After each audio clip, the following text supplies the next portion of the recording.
Good morning, everyone. Welcome to the regularly scheduled meeting of the Board of Public Works for today, Monday, December 18, 2017. Commissioner Rivas, Commissioner Repenning, Commissioner James, Commissioner Davis, and Commissioner Jacinto. President James, we do have a quorum. May we start with bureau introductions, please? Starting with the Bureau of Sanitation.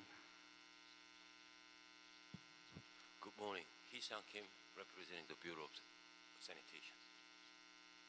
Nazario Sauceda, Bureau of Street Services. Good morning, Eddie Brahimian, Bureau of Street Lighting.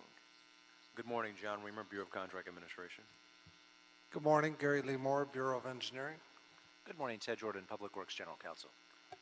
Fernando Campos, Executive Officer. President James, we do not have any speaker cards under general public comment. We also received no commentary under the Neighborhood Council comment section. We did receive a speaker card on item number 7. In addition to that, we received an email that will be distributed to all commissioners shortly. Okay, then we'll close general public comment as well as the Neighborhood Council category of commentary. A couple of housekeeping items. Agenda item number 21, a stop payment notice. American Landscape Incorporated has transmitted a stop payment notice in the amount of $601,166 for furnishing labor and materials in connection with the Machado Lake Ecosystem Rehabilitation Project. The contractor is OHL USA Incorporated. Is there a second to my motion that we receive agenda item number 21 forthwith by Commissioner Repenning? Any objection? Without objection, we will do so. Agenda item number 20, specifications submitted for board adoption and authorization to advertise for the invitation of bids. This is in Council District 11 for the Hyperion Water Reclamation Plant, immediate pump station, odor control facility improvements. The estimate is $6,575,520.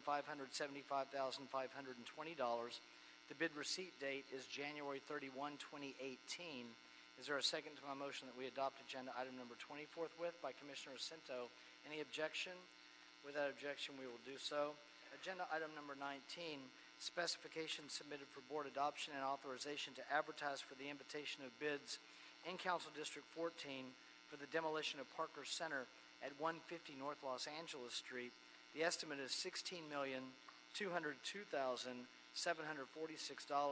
The bid receipt date is January 31, 2018. Is there a second to my motion that we adopt agenda item number 19 forthwith by Commissioners Repenning and Rivas? Any objection? Without objection, we will do so. Agenda item number 15 is an item that we're sending back for signature. It's contract amendment number 1, dead animal processing and recovery services with the West Coast Rendering Company.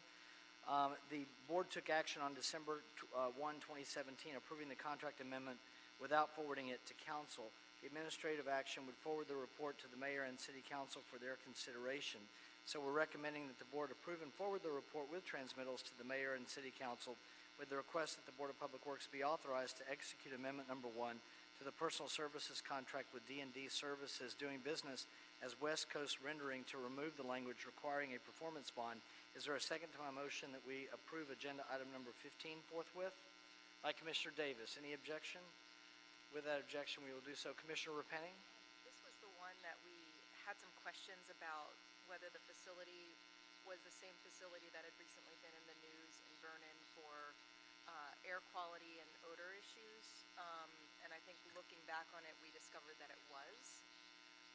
So I would like to ask sanitation, and I think I saw Mr. Hi, how are you? Can you come to the podium, please?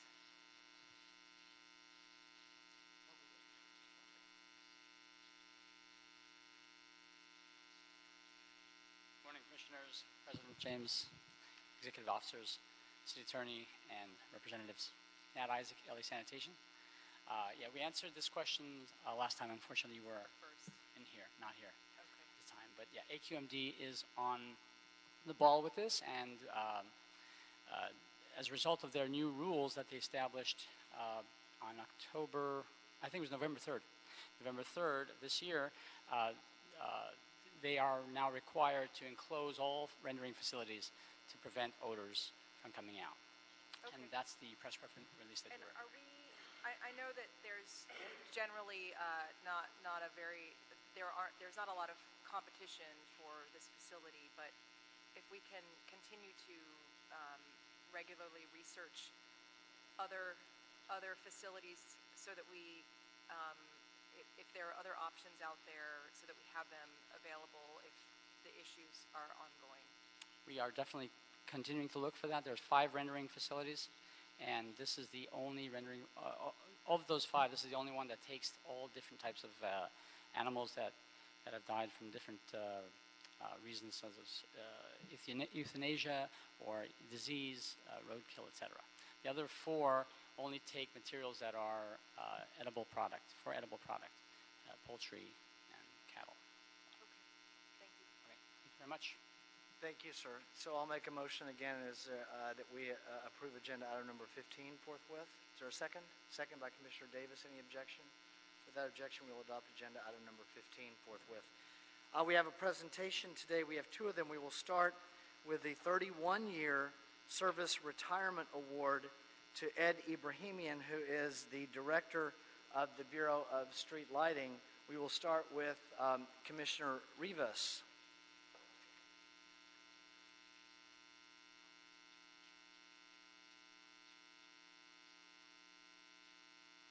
The reason that we have a packed house this morning. Thank you. Go ahead, Commissioner. Good morning. I'm very excited to be here to celebrate 31 years of service of Ed Ibrahimian, Director and General Manager of the Bureau of Street Lighting.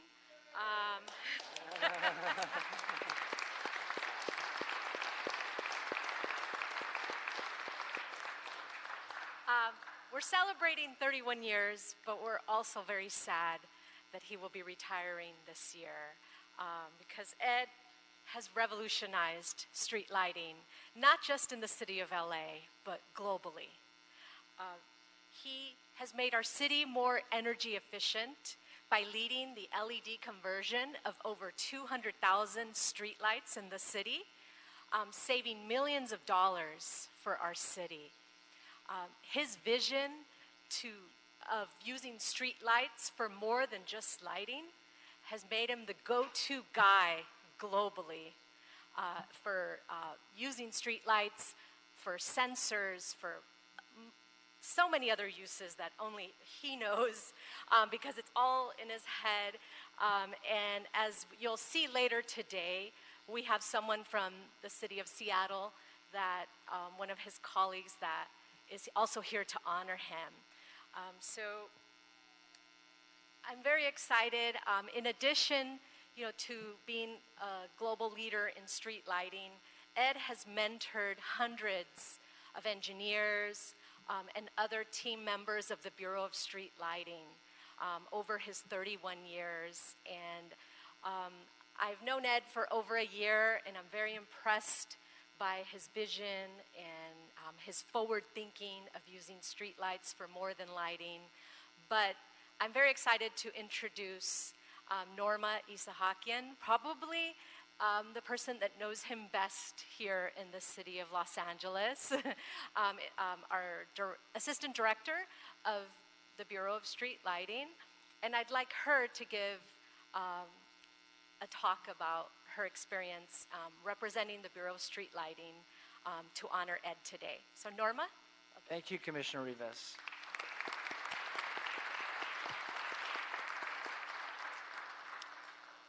Good morning, President James, Commissioners, and Bureau representatives. My name is Norma Sahakian, and I am the Assistant Director for the Bureau of Street Lighting. And yes, Ed has 31 years of city experience, and 13 of those years, he has been the Director of the Bureau of Street Lighting. At the same time that Ed became Director, I became Assistant Director. So we've been working together for 13 years. And during those 13 years, yes, he has been a pioneer in the world of street lighting. There's so many accomplishments that he's managed and overseen, so long to list that sometimes we forget them all. And some of them include, as Commissioner had mentioned, the LED and high voltage street lighting conversion, our smart nodes, telecommunication attachments to our poles, our EV charging stations. And one thing on top of that, I just wanted to share a little bit of what it's like working with Ed. So you guys all kind of know what it's been like for the last 13 years. Basically, working with Ed is like a wild ride that never ends.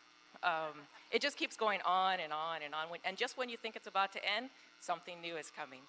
And as wild rides go, the time goes very quickly. And it seems to me like it was just yesterday that we started working together. But, as everything happens, things change. And in his style, he had a whirlwind announcement that, he's retiring. And it was just like that. And here we are, basically today, honoring him for his 31 years of experience. And so I sincerely want to thank Ed for all of his dedication to the Bureau and to the city, and for all the time we worked together, and for his friendship. And there's a lot of Bureau employees that came here today, so I wanted to ask them if they could all kind of stand up.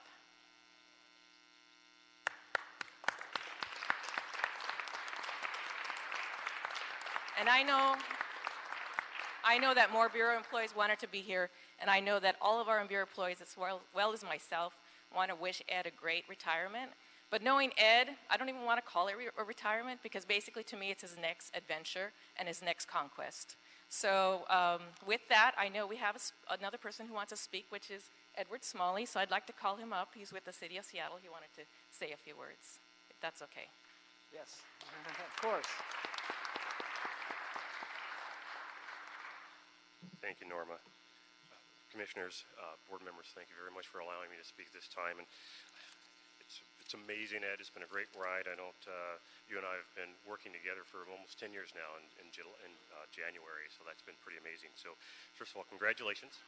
And I appreciate your allowing me to be here with us today. And it's a very special day for you and your family, so thank you very much for allowing me to be here. In 2009, you were with us in Seattle as we launched the U.S. Department of Energy's Municipal Solid State Street Lighting Consortium. We appreciated your coming to our aid at that time, helping us to build that organization. We've appreciated also the leadership that you've played in that organization as well. And we've helped many cities across the country and across the nation. So thank you for that. This effort has been a pleasure working with you. And we know that the city of Los Angeles has benefited from your attributes and your service, but the city of Seattle has also benefited from your attributes and your service to us. So for that, we would like to present you with this small tribute of our appreciation for supporting streetlights in Seattle.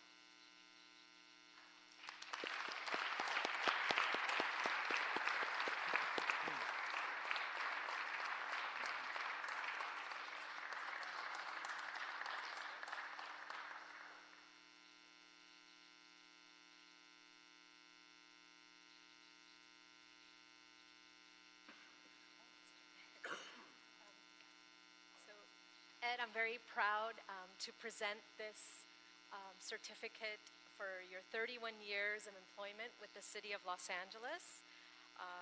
We want to honor you today for your service and to mark, the occasion for your loyal and efficient service to the people of the City of Los Angeles. On behalf of the Commission, Bureau Directors, and the Bureau Street Lighting, thank you so much for your 31 years of service, and for just leaving a legacy here in the Bureau of Street Lighting. It's going to continue, and you know more than I do. You have great people in your Bureau, and that's what I've learned very quickly in 1 year, what great of a team. The Bureau is small, but it's mighty, right? And I have gotten to know them, and it's because of you, because of your mentorship. So you're leaving a legacy, you're leaving a strong team, and the City of Los Angeles is better because of you. So thank you.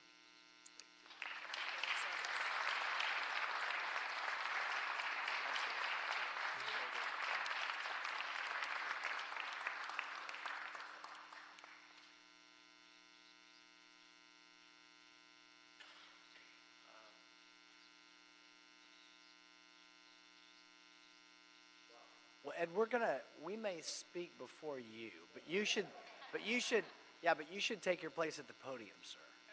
Yeah. Thank you, Commissioner Rivas. We'll start with Commissioner Davis. Well, it is certainly a thrill for me to commend you, Ed, today for all the work that you have done in street lighting. Clearly, Los Angeles is probably the most innovative and dynamic city in terms of lighting. and you have illuminated not only the department or the bureau in which you lead, but you've illuminated the entire city of Los Angeles. I like the technology, the LED lighting implementation that we've been a part of, and the potential that we can control the lights from one central location without having to go on location to either dim the light or to increase and illuminate more of the lighting. I also appreciate the gender diversity. You're working with Norma in terms of leadership in the department. As you know, I've always believed very strongly in our role in diversity, and I have the greatest appreciation for the gender diversity and leadership in what is probably a male-dominated area, but it is certainly innovative for you to do that, and I have the greatest appreciation for that. And overall, I know that you've been here for 31 years, and I think that you are the consummate professional in terms of the work that you've done with us in the Bureau Heads meeting, and you have always had a positive outlook, and I think that is infectious to all of us in terms of how you solve problems and the positive way in which you are able to confront crisis and issues that have been brought to our leaders meeting in the Department of Public Works, and particularly the work that you have done in street lighting. I wish you the greatest, and I know that we should be able to call on you as a consultant once you get a breather. So again, thank you so very much for 31 outstanding years of technology and innovation in lighting the country's most well-lit city. And I always say in concluding that perhaps for me, the most rewarding feeling is when I travel out of town and come back in at night. It is nothing more beautiful than looking out that plane and seeing the lights of Los Angeles. It is very energizing, and I have you to thank for having brought us this far. So thank you so much. Thank you. Good luck.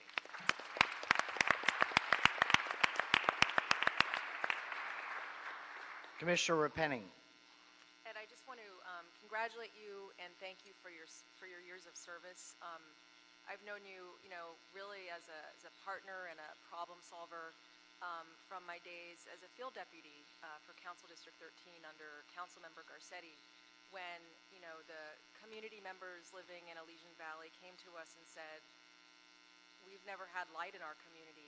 We want street lights." And it was a poor working class community with gang issues, and we wanted to help them figure it out, and without having them necessarily having to pay for the whole thing. And so we worked with your team, and you helped us figure it out with some federal funding back when the federal government was still a partner in helping cities fight poverty. We got some federal money, and we made it happen. And it was really your problem solving, your team, your leadership.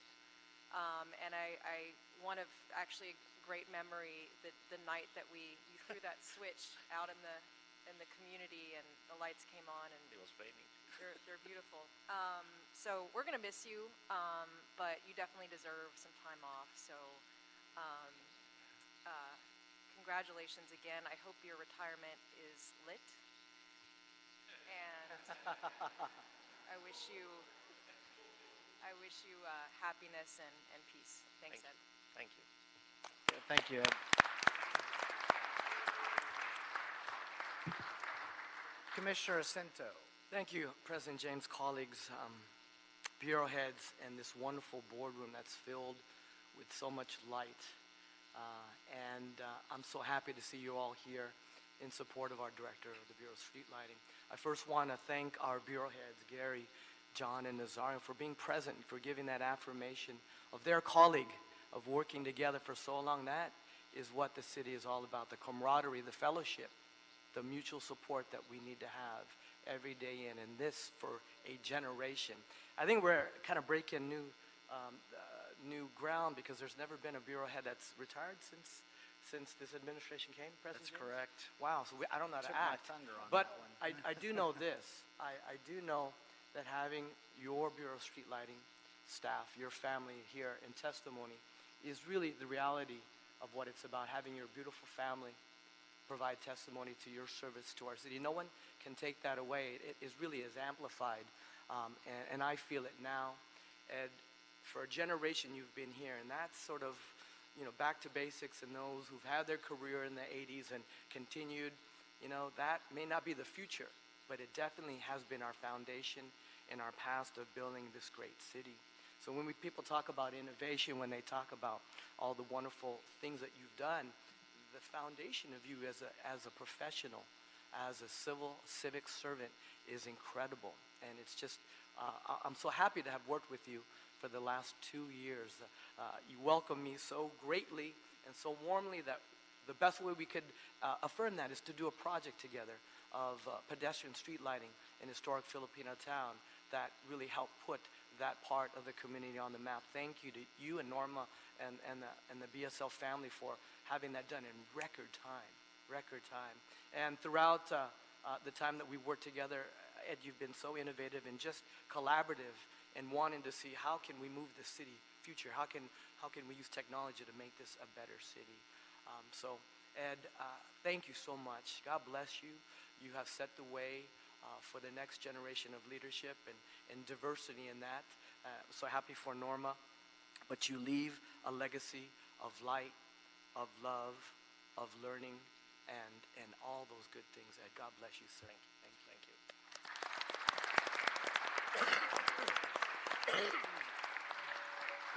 So, Ed, when we think about someone that has pride in your bureau, I recognize that your colleagues are here from our bureaus of street services and contract administration and engineering to support you. Also, I would say that, as Commissioner Jacinto mentioned it, you are the first since Mayor Garcetti has been mayor, the first of our bureau heads to retire.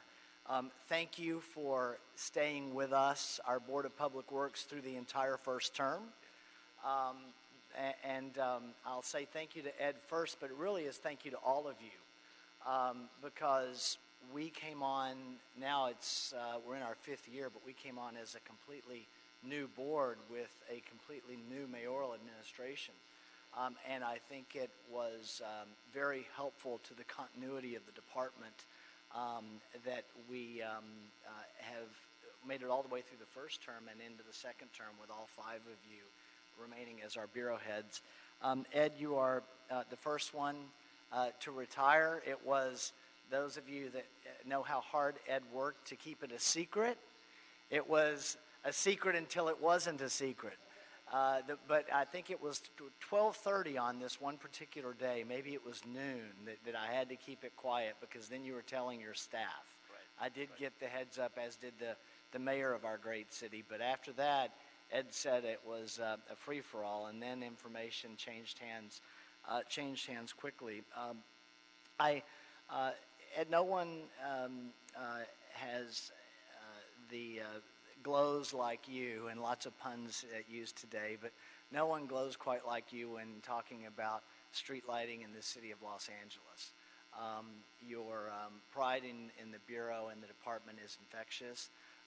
You have done a terrific job during the 4.5 years now that I've worked with you directly.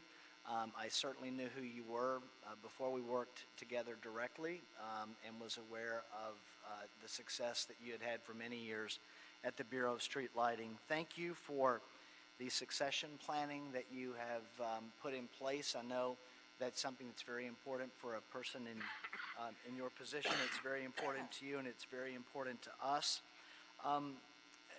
When people have left and people have retired, one comment that I make with some people, but not with all people, and you're not the only person in the room today that I've made this comment about, but it doesn't happen all the time.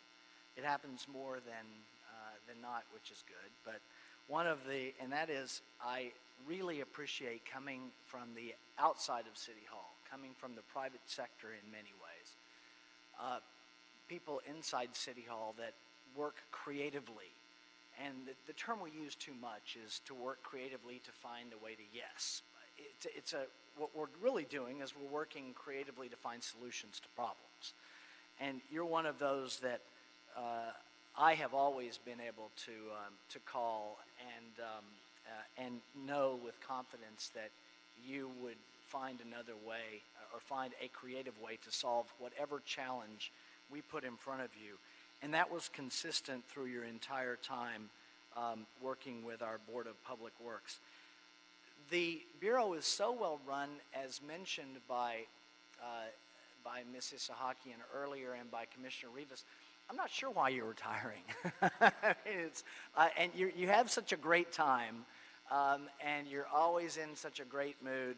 I was surprised, but hey, that's it's your privilege, it's your prerogative, it's our loss, but we congratulate you and thank you for the incredible service to our community, to our city, to our residents, to the tourists that come here, the countless millions that have come here, potentially billions, I guess, if we add up your 31 years to the number of tourists that come here every year. We may hit that number.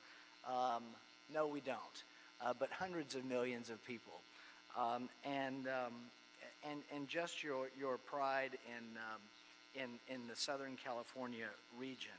And thank you really from the bottom of my heart for your partnership with our Board of Public Works. It's a very unique, this is recent studies have been done that reference the fact that we are sitting as a citizen board running a city service department. We're one of the unique governmental structures that does that in the entire country. And for us to have the kind of success that this board has had for the last 111 years, it really is an extension of the great leadership that we have in the various bureaus that make up the Department of Public Works. And so you have, your legacy is intact, it is solid, and it is incredible. So thank you for your time here. Please stay in touch. I don't think you're going to go too far away. Ed and I don't want to reveal any confidences, but let me just say that that I feel like you're going to stay in and around the industry in a way that can be beneficial to those of us in the city of Los Angeles. So with that, we would like to hear from you, and we would like for you to say as many words as you would like to say. And from all of us here, congratulations and best wishes. Thank you.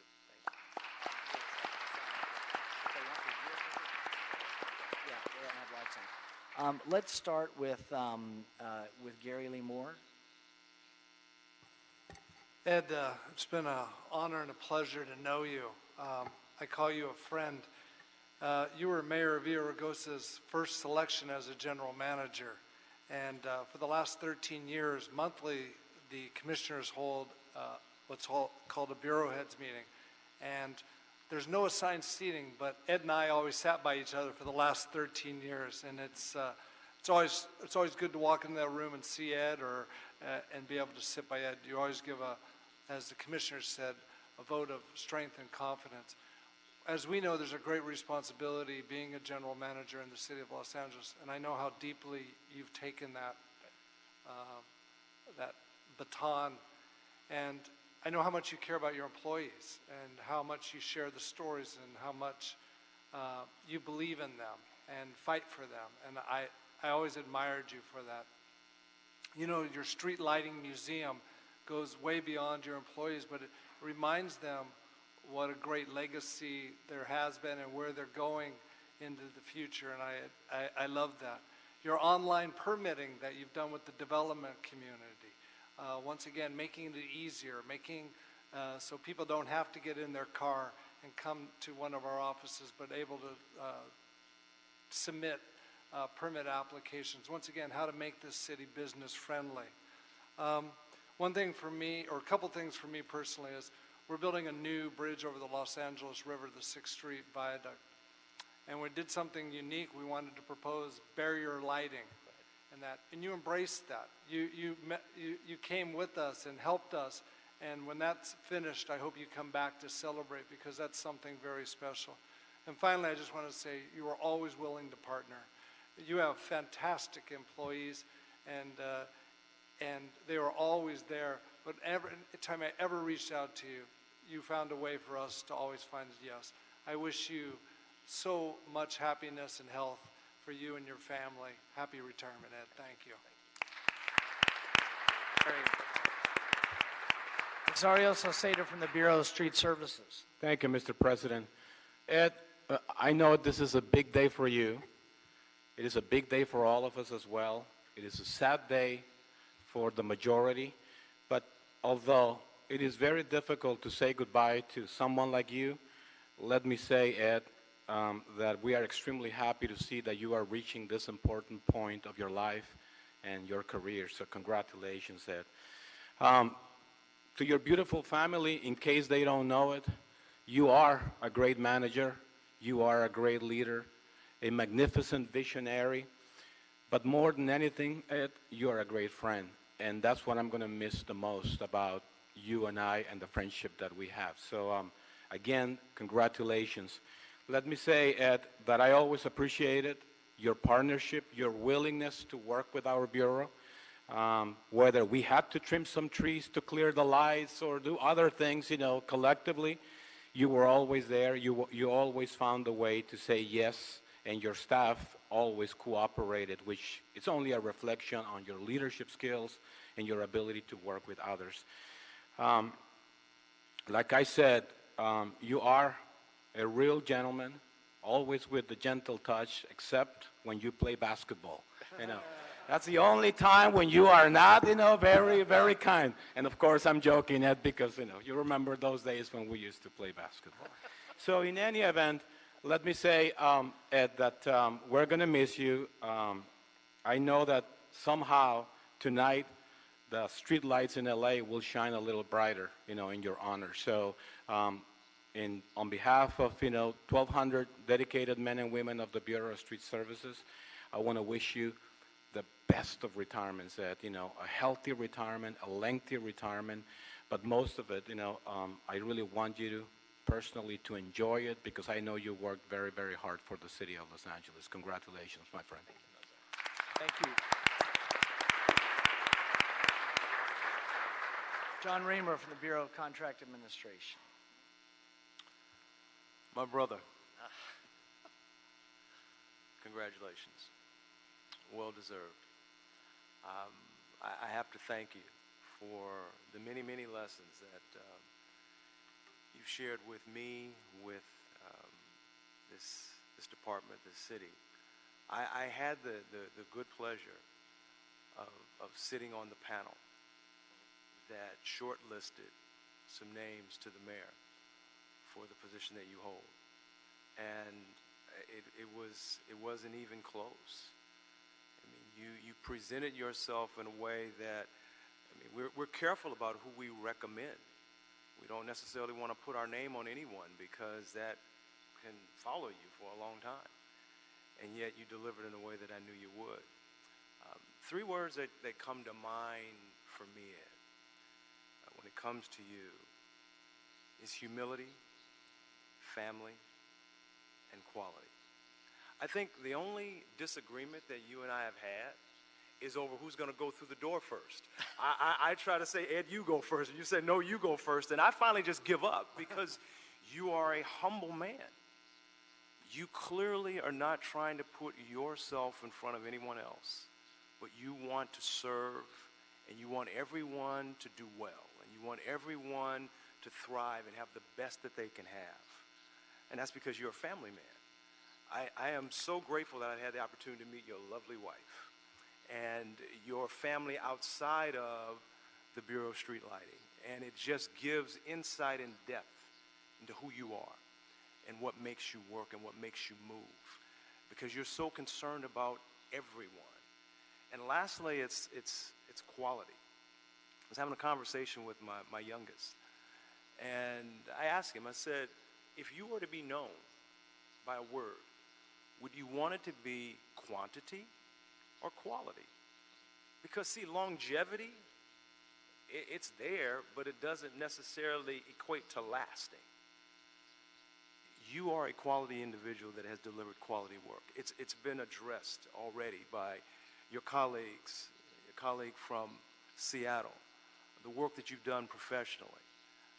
But that's because of who you are.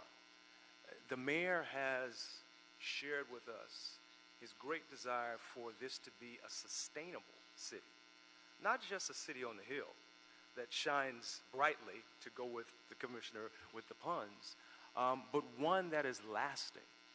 We don't just do this because it looks good. We do this because we recognize it is good for those that we serve. So, my friend, I thank you for being a humble family man that has delivered quality service to this city, the constituents, this family. I appreciate you. I'm going to miss you, man. I really am going to miss you.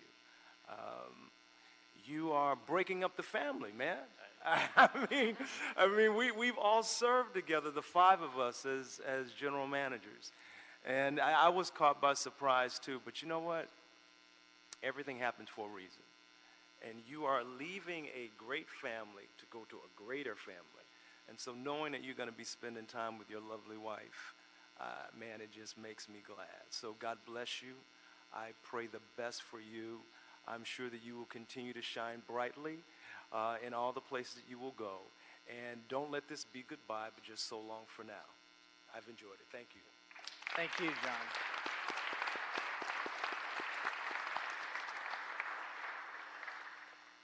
Ed.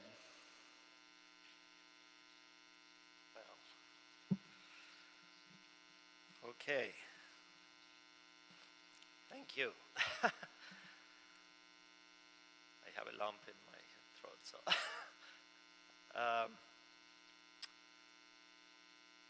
You know, Edward knows, Norma knows, I make presentations all over the world in front of 1,000 people. I never get nervous. But today I'm a little bit nervous. Let me begin with introducing my family here first. My wife is right there. Kathy, my wife is here. My daughter and my son, please get up, are here. And my daughter's boyfriend is here.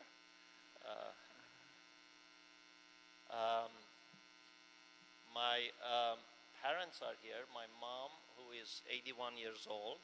Mom, Kangani Mahat, Kangani. And my dad is here.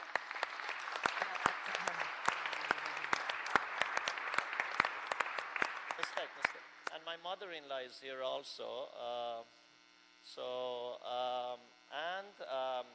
By the way, my dad is 91 years old, 91 years young, and still going, knock on wood.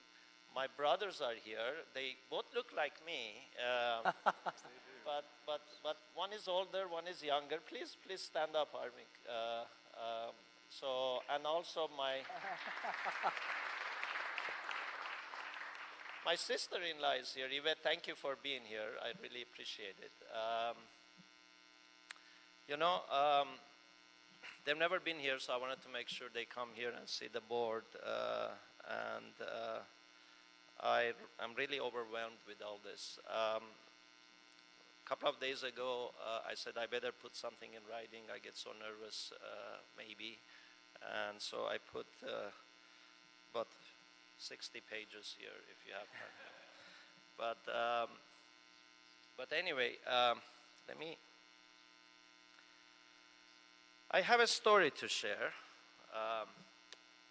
Back in 1977, a young teenage Armenian boy, barely 18, came to the U.S. with the simple dream of studying civil engineering and possibly returning to his home birth country of Iran.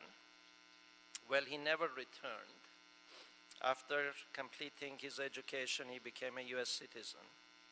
And in 1986, through persistent encouragement from his newlywed wife, applied for an entry-level engineering position with the city of Los Angeles and accepted a job with the Bureau of Street Lighting. even though he had multiple offers to join other departments. This is 31 years ago. Yes, this is my story. The story of an immigrant who has lived all of his adult life, 40 years, here in the US. An immigrant who never imagined he would have the opportunity to have a career with the city and serve the city of Los Angeles. An immigrant who certainly never ever imagined he would move up the ranks and become a general manager of a department in the city, appointed by 3 mayors. I was appointed initially by Mayor Hahn. And yes, I'm proud to be the first ever and highest ranking appointed Armenian American general manager in the city's history.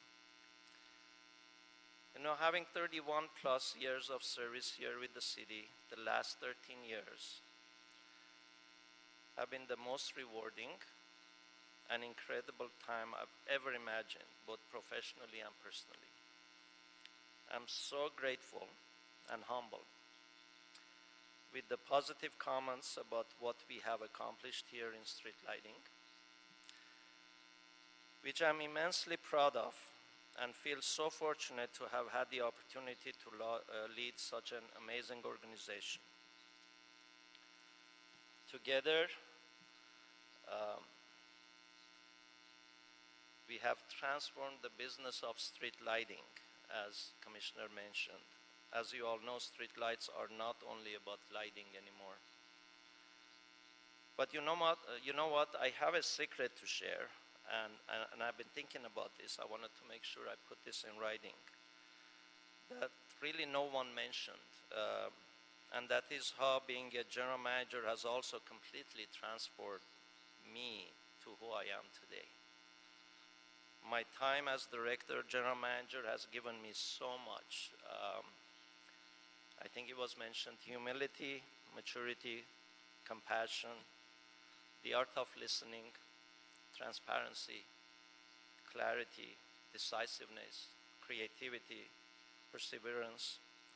And finally, it has taught me one thing that is probably the most important, how to embrace every challenge. And we face that every day. Not as a challenge, but as a unique opportunity to make the impossible possible. And Commissioner, you mentioned that. And really never buckle under pressure. That's what hopefully should be my legacy here. It has just made me such a strong person, which is probably the main reason I've lasted 13 years as GM. I think everyone knows shelf life of a GM here in the city is about 5 to 7 years. And I know our family, all of us have, all the GMs, directors here, we have way more than that. So let me just say, I stand here in front of this board, tall, extremely proud, blessed, humbled, and feeling so fortunate. I really couldn't have asked for more. As for my street lighting family, they're here. Thank you for everyone to be here. Really none of what we have accomplished during last 13 years would have ever been possible without full dedication of every single hardworking man and woman employee of street lighting, both in our field operations and all the staff in the public works building. I'm so grateful for what we have accomplished together. Together, we have written an amazing chapter for street lighting, not only for City of Los Angeles, but nationally and worldwide. And I think that was mentioned. Now, lastly, President, how much time I have? Go ahead. Okay, thank you. You're good. So lastly, during last 13 years of leading BSL, I have made a lot of critical and maybe some say visionary and game-changing decisions, but I firmly believe none of it comes close to the first ever decision I made, which was to bring Norma here on board as my assistant general manager, assistant director. So Norma, thank you for being right next to me and on the same page with me during last 13 years. It's been a professional marriage for 13 years. And let me share this with everyone. Without Norma's dedication, commitment, loyalty, and hard work, I guarantee everyone here, half of what we've accomplished wouldn't have happened. So thank you, Norma. Norma and I, when from the first day when we came on board, and Norma mentioned 13 years ago, we decided we have to run street lighting like a business. And I'm proud to say we have accomplished our mission. BSL operates more like a business today than a government organization. And I'm really proud of that because it's not an easy thing to do. And maybe, just maybe, this change in organizational culture has been a huge factor in all these accomplishments and transformation of street lighting here in Los Angeles. So in closing, I have no idea how my life will be without all of you here. My BSL family, everyone, my public works family, the department, all the bureau heads, commissioners, and really my city family as a whole. I have no idea because creating this synergy, this dynamic professional experience is almost impossible in the outside world. So I just want to say thank you. Thank you to all of you. I'm going to miss you all. There's no question. I'll miss you all. Thank you very much. Thank you.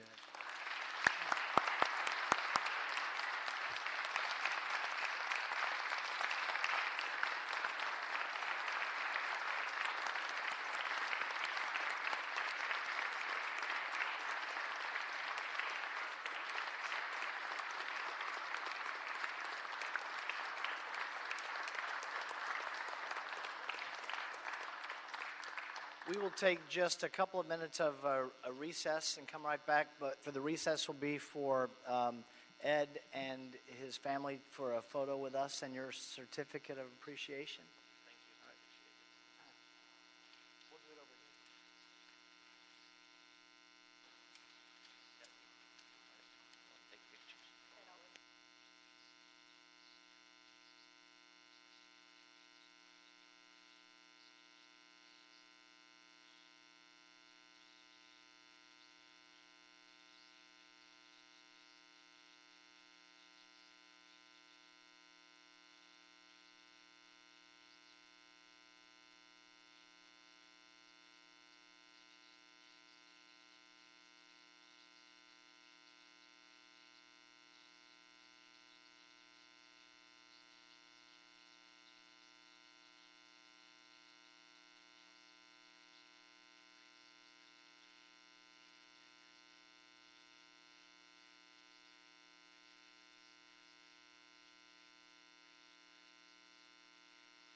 Thank you, everyone. Moving to our second presentation this morning.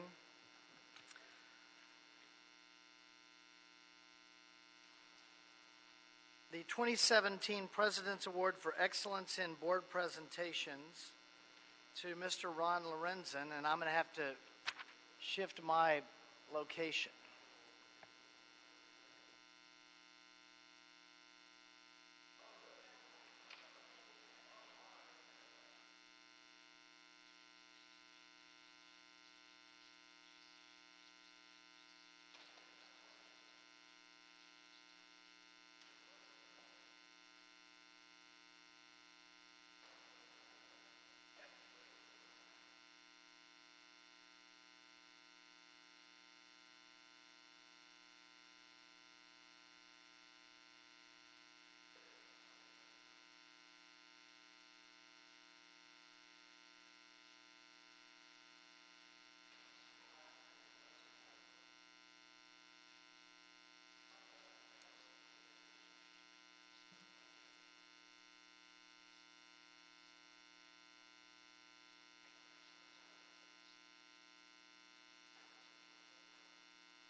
Okay, everybody, thank you for your attention. Going back on our agenda, our second item is a presentation of the 2017 President's Award for Excellence in Board Presentations. Some time ago, I don't know, Ron, when did you retire? June. Okay. Good to see you, sir. Welcome back. So it may have been a year or so ago. It was before the time that Ron had retired. It was one of our longer likely tree removal agenda items that we had here. And there were a number of complicated issues. Ron was in the hot space, not a seat really, because we were standing up here. And Ron was fielding lots of questions and lots of issues, not just from our Board of Public Works, but from maybe an attorney or two on various competing sides. And Ron, as he always did from the very first time our board took office, Ron stepped up to the podium and to the microphone with command of the space. And he just has this natural command of the attention of the room in which he is presenting. And from my seat as president of the board, instantly in our first few meetings, there was a sense of confidence that Ron brought with him that moved really into the confidence of my position and the rest of our colleagues when Ron stepped up to the podium. And so about a year or so ago, I thought, you know, this is such a, and as years have passed, and I have learned over the time, as my colleagues have, how important it is the oral presentation portion of what we do. I mentioned earlier, we are a unique aspect, a unique form of government in our country. And this is a very important process that is available to the public that doesn't exist in other cities. And our oral record and the record of presentation is a very important part of the work of the department. And so maybe, I don't know, a year or so ago, as I've looked at the agenda items and know when we have complicated items, it's always important the skill set of our entire department. We have incredible presenters in this department, and it comes from years of practice long before we were seated as board members. I mean, many of them are here in this room today, I would add. Some of them certainly are. And it dawned on me that, you know, we should recognize and award this unique skill set that not everyone has that stands out. And so, being the president of the board, I like the word President's Award. So I don't know if I stole it from somewhere, but it popped into my head. And so, and then it kind of sat on a shelf, as things typically do, until Ron maybe a couple of weeks after you retired, another representative of another bureau was here just knocking it out of the park. And it reminded me of Ron Lorenzen. And she, in this instance, reminded me that we needed to do something about the President's Award for Excellence in Board Presentations. So we had some conversations, talked to Fernando, got a cool trophy made that is not very happy with. It looks like The Voice, somebody said today. Maybe that's a little better than The Voice. But we had the trophy made and a certificate. And, of course, Ron Lorenzen, former Assistant Director of the Bureau of Street Services, is the inaugural recipient of the President's Award for Excellence in Board Presentations. And that's because, Ron, you were always well prepared. And being well prepared is very key for this role. Always well researched. And being well researched, again, an important trait for this role. Someone with institutional knowledge. Because you had such institutional knowledge, you spoke with such authority on any issue that you were opining on or providing your expert advice or opinion on, such that any questions of that were really kind of put in their proper place because of your institutional knowledge. Your ability to think on your feet. It is not easy when you have arrows coming at you, sometimes from there as well as two different sides of the room, and sometimes even at your back, from people that maybe don't agree with the position that you are taking. Your ability to respond succinctly and clearly to difficult, challenging questions. Sometimes the questions are not nearly as succinct and articulate or clear as your answers would be, and your ability to articulate answers to those is very important to the skill set. Your communication skills and your speaking ability are also stand out. You're very easy to understand, and one of the things I always liked about you that we constantly try and train ourselves to do in government is to reduce the use of acronyms. And you were always good about recognizing that you're in a public audience with people that may not use acronyms in the way that we do in our everyday work, and that was always something that was, I thought, very nice about your presentations. And you stepped to the microphone with complete credibility. And the last one is maybe the most important one. And I remember it about you on very rare occasion, but I remember you saying on more than one occasion, the answer to a question being, I don't know. And that's something that's very hard to do sometimes when you're standing in this environment and people expect you to know the answer to something, and you're always honest enough to say, rarely, when you didn't know, but you would say, I don't know. And so, Ron, it is for all of those reasons, on top of the fact that you were just, and we discussed this at your retirement going away, just an amazing city civil servant for the city of Los Angeles. And we thought we were going to be doing this over Skype because you now live out of state, unfortunately for us, but fortunately for that state, and perhaps for you and your lovely wife, family who's here today. But we were thrilled to learn that you were going to be in town today and able to accept this award in our appreciation personally. So congratulations, sir. Thank you. There we go. We'll do this.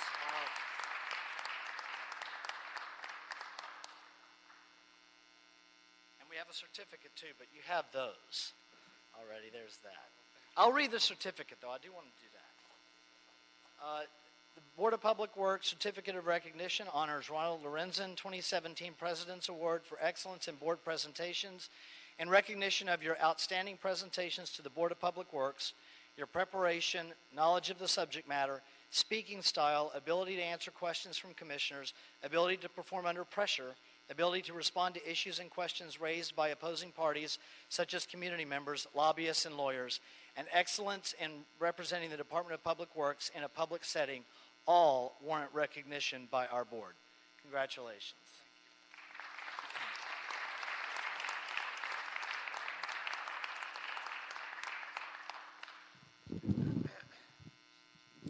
President James, commissioners, bureau executives, Mr. Jordan, Mr. Campos, Ron Lorenzen, Assistant Bureau of Street Services Director, retired. I'm here this morning to request that you review the approval of 7 protected trees. I'm kidding. Mr. Tyson's going to do that. Well, first of all, I just can't tell you how humbled and honored I am to be the initial recipient of an award like this. I thought about it the last couple of days about how these abilities that you have said that I have come about, and it's really, to me, kind of a mystery because as a young person in high school and later on in my early adult life, I was actually an extremely shy person. I still am, at heart, an extremely shy person. And to be able to stand in front of big groups, if you would have asked me when I was 20 years old if I could ever do something like this, just in front of the board, much less a big group like this, I would have told you that that's not ever going to happen in my lifetime. But because of the city giving me the opportunity to get involved at the Bureau of Street Services, that I did start at the city on the bottom, just like Ed did, and Ed's not here, but I congratulate Ed too on his retirement. And to stay at one bureau for your entire career, and I spent my entire career at the Bureau of Street Services, my 25 years. But really, it comes from the fact that tree issues, which is what I dealt with largely in my experience with the city, are emotional issues. And from the very beginning, going to community meetings with, at that time, my gosh, I've forgotten his name, before Mr. Gonzalez. Who was it? Bob Kennedy, I'm sorry. Bob Kennedy. The emotion around tree issues is really incredible. In fact, President James and I have been in public meetings a couple of times, and in fact, the one that comes to my mind is the most recent with the White Oak Cedars. From the get-go, I am actually not President James. President James is probably there to look as the person they can go to get what they want. I, as a city employee, am bringing them the bad news that I probably are going to tell them I can't do anything about, which isn't true. And in fact, that's what I always tried to do, is to help people understand that I'm trying not to tell you what I can't do, but I will try to tell you what I can. And I think for anybody speaking or learning to speak and being in front of a large audience, if you remember that and concentrate on that, and don't try to say no, but forget about the no's. Everybody already knows what you can't do. And this goes for Mr. Reamer, for Mr. Moore, obviously Mr. Salcetta, and I don't see sanitation here. I don't see the director. Are you the director? No, I just say I don't see Henrique, but all of us, we so often can't do what everybody wants. And that's the board too, actually, right? The Board of Public Works. So I really went through my early days speaking in front of people and getting thrown arrows and speaking in front of people for the Bureau. And at that time, the Street Tree Division, you had to get used to that. If you let that get under your skin, you were done. Because you get defensive, and I tried never to do that. So without going on and on, I would like to say something about a couple of people in the room. First of all, he didn't know it until I just told him, but John Reamer is my hero. For those of you who don't know, John is also a pastor, and it is evident in the way he speaks. And the first time I heard John speak, and I'll call him John, I was stunned, and I thought to myself, that's how I need to speak. I need to come up here and not stutter and not stammer. I pride myself on not saying this famous 4-letter word that only has 2 letters, and it's I pride myself on not standing up here going and continuing. and being able to stand up here, and if I have to do that, to just stop. And in my mind, I can say, but just stand here for a second and say, where am I going? So, John, you didn't know this, but I'm telling you this publicly, that you have been my mentor for my public speaking. So, thank you very much. But I don't want to go on forever, and those of you who know me probably know I could, and I probably can. But I just want to thank you. I am so humbled by this. I'm excited to be back. Believe it or not, I just said to my wife coming through the security here, first of all, this is a very strange thing to have to wear here. This is a very, very strange Take that off thing. for photos, yeah. And I said, you know, and we sat down, I said, I do miss it here. I don't miss it enough that I would want to come back.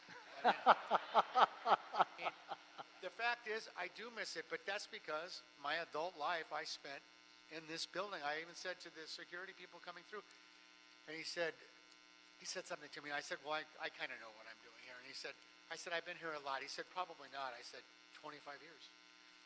And he laughed at me. And I said, you know, when you spend that much time someplace just like with Ed, that it's going to be part of my life. And it always will be. And I know that there'll be other people that I will come back here again when they retire. And I will be coming back here to be present when they retire as well. And again, I'm humbled by this. I can't thank you enough for the profuse praise. I am just in awe of the time I spent here and what this city has meant. And Ed said it, I said it at the retirement. This is a different place. The city is a different place. And I worked 20 years in the private sector before I came to the city. So I will tell you, everybody in this room, if you've never worked in the private sector, this is different. And you need to look at it like that. And that, I will close and just thank everybody in this room, anybody that had anything to do with this. I appreciate everything that you have all done for me in the past.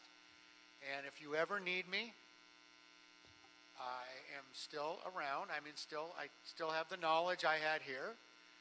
I probably would have to do it telephonically and telepathically and through Skype or something, but I am still around, and my wife Pamela and I are learning what it means to be retired.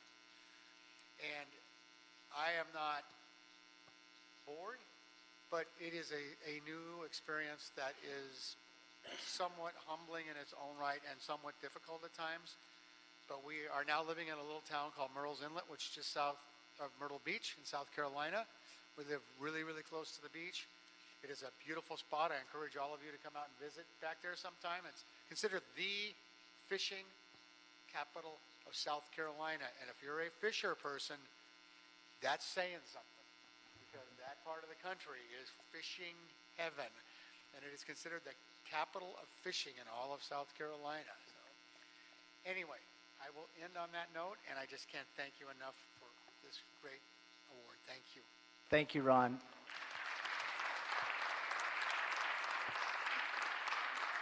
Ms. Arroyo, we have the benefit of your former general manager being in the room. Thank you, Mr. President. And I really want to thank you for two things. Number one, of course, for your vision to create this prestigious award, the President's Award. That sounds great, the President's Award. And secondly, of course, for choosing our great Ron, as the first recipient for this award. Ron, I'm very happy to see you, after, 6 months? That I didn't see you for 6 months. Seeing you in one piece, right? Seeing that you have more hair now than when you left, which is a good indication. Yeah, you are in better shape. You look great. And you said something, Commissioner, Mr. President, that is very, very important. I mean, when someone has the ability to communicate an idea and express, and explain why we do or we don't do certain things, it's one thing. But having the communication skills, it's only the second part of having the great knowledge that Ron has. Ron has a tremendous amount of knowledge in anything related to the urban forest, right? And a lot of people, I know, trust me, I know PhDs that have all this knowledge, but they cannot stand in front of this podium and explain to people what he can do, you know, so successfully. So I'm very happy to see that Ron gets this award. Trust me, as a general manager, and I have two of my colleagues right here, Gary and John, we depend on people like Ron. I mean, people that, you know as a general manager that you are not the most knowledgeable person in certain area, but that particular person is going to take the shield and protect the bureau, the department, the city, and run with it, and be, the emissary of the good news and sometimes, not so good news. But anyways, thank you, Ron. Thank you for being here, and congratulations. I really hope that, that microphone inspire you to go to The Voice and participate and sing a few songs and and win for all of us. Congratulations and thank you again, Mr. President, for this award. Yes, thank you, Nazario.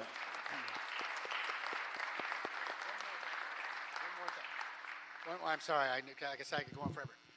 When we were standing, the doorman let us out. We stayed at the Checkers, Hilton Checkers over here. It's down By the the way, street. great hotel. Yeah. We really loved it. We came out on the street, and the doorman was out there, and he was letting some people in the cars, and we started to talk. And he said something about this pin I have on right here. You have? Yes. Before, yes. This is a shuttle pin. Oh, the shuttle pin, yeah. The shuttle pin. I'm the only person you'll probably see who has this pin. I don't know if anybody's ever noticed this before, but I wear it a lot. There aren't very many of these. I don't know how many there are. And the story goes real quickly. I worked with the shuttle, both the first and the second shuttle and tank move. And I worked very, very closely with the whole team. And Jeff, I can't remember his last name, was the leader of the team here. And Jeff had a pin just like this. And the first time, which was 10, 12 years ago now, I said, could I get one of those? And he said, yeah. Well, I didn't get it. And when they moved the shuttle, or it's the tank rather, when they moved the tank, the second move, I saw Jeff again, and he had it on, and I said, Jeff, you never got me the pin. And Jeff took it off and gave it to me. Now I'm going to give it to you. Okay? And the reason I'm doing this is I'm never going to have this going to sit in my closet. There aren't very many of these. So understand what this means is I'm giving you this pin, but I'm going to give you. No, thank you, sir. Thank you, sir. Thank you. I will. Thank you, sir. I'm done. I remember the work that went into that. I'm done. In 2 chapters. Thank you, Ron. Commissioner Repenning. Hi, Ron. Welcome back. It's like the Godfather over here. You can try. That just means I'm the oldest. We keep pulling you back.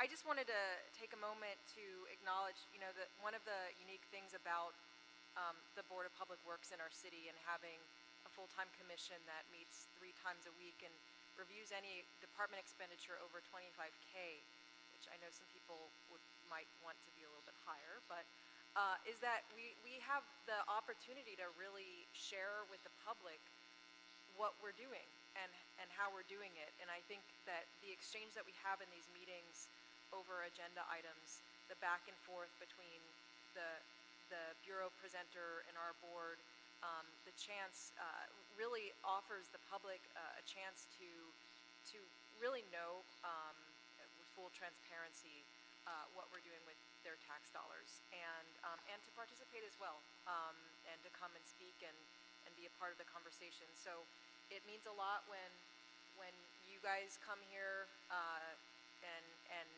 prepare and are ready to put our best foot forward in this beautiful chambers so that we can really share I think the great work that we're doing to try to improve the quality of life here in LA. So thank you, Ron, for being a shining example of that.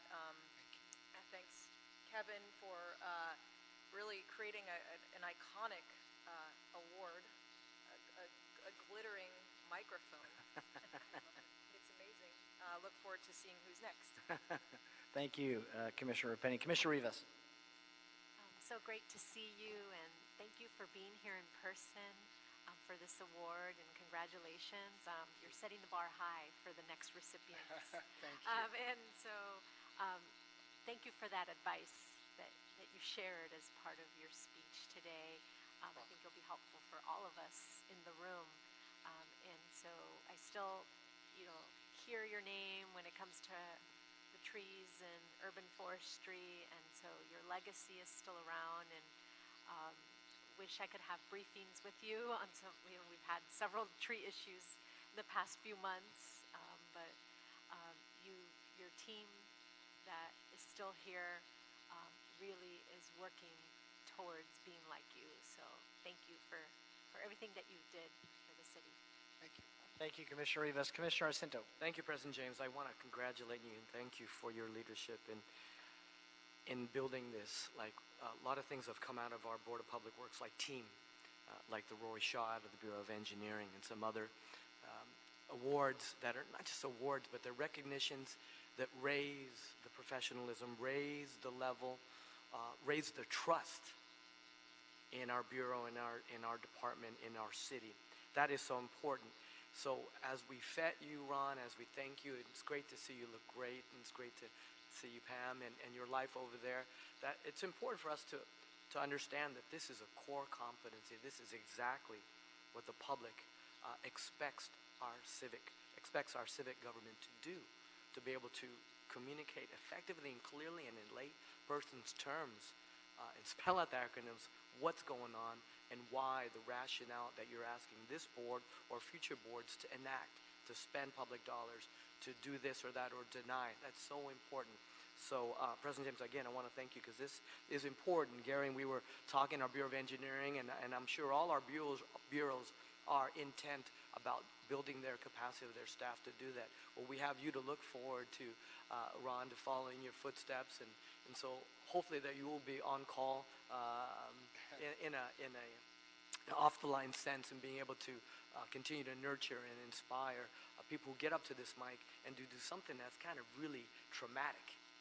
But once you embrace it, you're able to do it effectively and with grace and style. So thank you, Ron. Thank you, Commissioner Davis. Ron, thank you so very much for, first of all, returning to Los Angeles and also being the recipient of this award, which really highlights the importance of communication, which is truly a skill that all of us need to have. And you have been a shining example, and I really believe that having urban forestry forces you to have to be an effective communicator, because often there are people in the community who have a very strong and compassionate position that often doesn't agree with the board recommendation.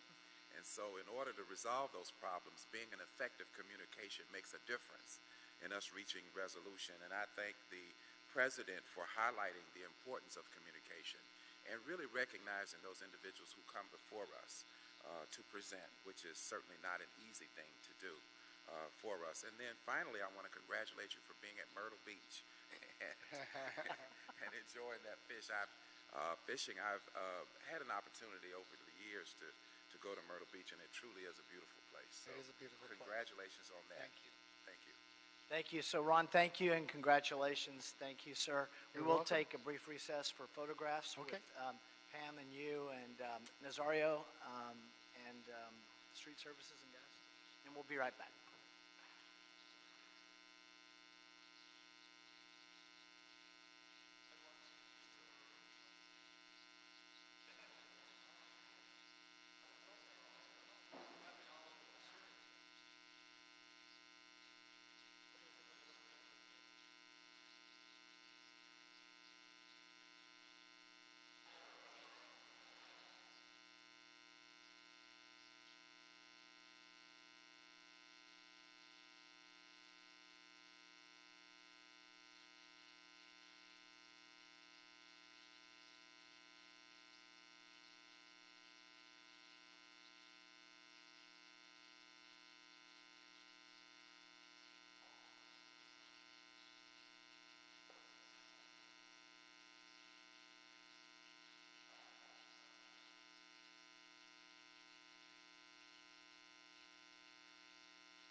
Thank you, everyone. Going back to our regular agenda, agenda item number 7, Council District 4, tree removal, 2251 Nichols Canyon Road.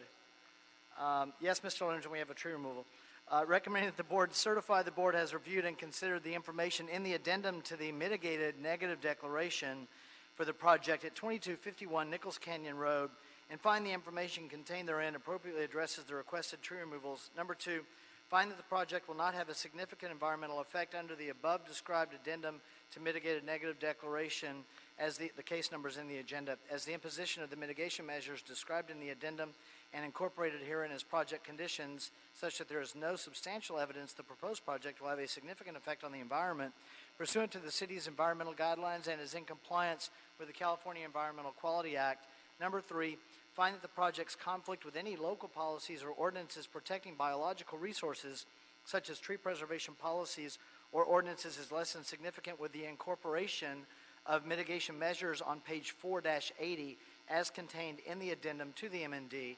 Number 4, adopt the addendum to the MND. Number 5, specify that the Bureau of Street Services Urban Forestry Division, located at 1149 South Broadway, is custodian of the documents or other material that constitute the record of proceedings upon which the board's decision is based.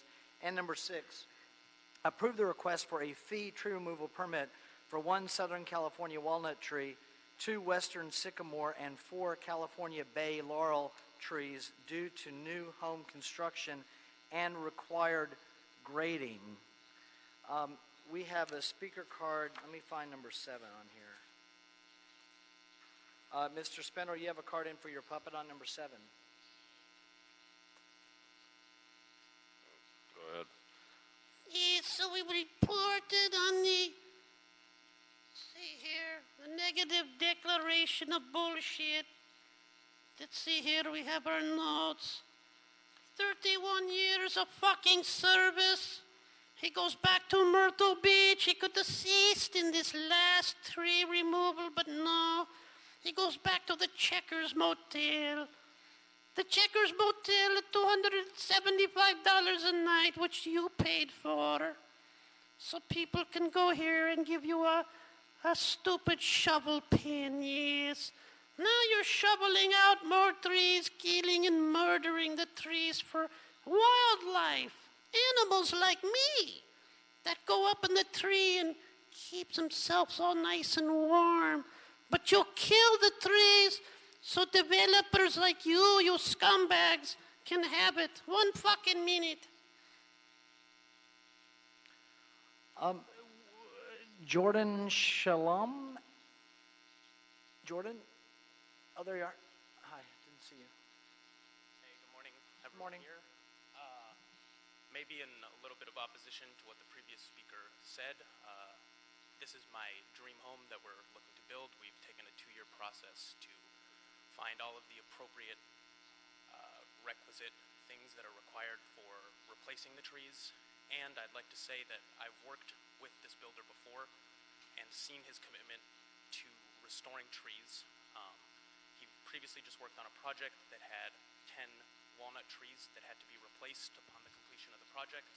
And I just visited it 2 years after they were all planted, and I can see that it's a booming forest. And yeah, that's pretty much the summation of my comments. I believe he's committed to what he says he's going to do here.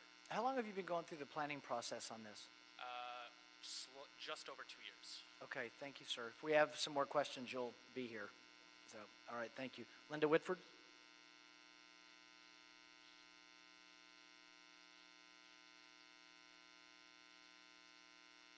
Okay, thank you, ma'am. Mr. Hall?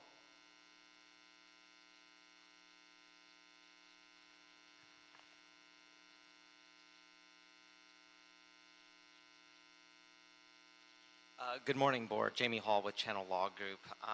I'm appearing today on behalf of a variety of concerned citizens who are opposed to this project. Number one, we do not believe it's compliant with CEQA. The main issue, and I personally went out there and measured the road width. There's at least 2 places up to the project site that are less than 20 feet in width. approximately, it's at 18 feet at 2235 Nichols Canyon Road. And that's significant because an additional discretionary entitlement is required, a zoning administrator's determination, and that was not analyzed in the addendum. It's also less than 20 feet at 2145 Nichols Canyon Road. And the problem here is that the city's Navigate LA system is not perfect. So it'll tell you sometimes the road's 20 feet in width when in fact it is not. The other issues that I want to raise here is that this house is huge. It is over 8,000 square feet. All the other houses in the area are approximately 1,500, 2,000. There's one above that's 4,000. And the reason why this matters is that the retaining walls and the pool and the total size of the house is what is driving the total number of trees that have to be removed here. And these are significant trees. A 60-foot tall sycamore is not going to grow back in 2 years, guaranteed. And there is a spring-fed creek that runs through this property. If you've ever been to Nichols Canyon, this is literally one of the most environmentally sensitive projects that I have seen when I've come here and spoken to you. And the city didn't even analyze the hydrology and the water quality impacts associated with building on this project site. And I think that's a clear error here. I was just down there yesterday looking at a project site down below, and I saw construction debris literally in the creek. So that's a reasonably foreseeable impact that the city needs to analyze here. And I would respectfully ask that you continue this. I understand the developer's desire to build a dream home, but we need to have an opportunity to engage in some 2 minutes. communications. Thank you very much. Thank you. Mr. Tyson?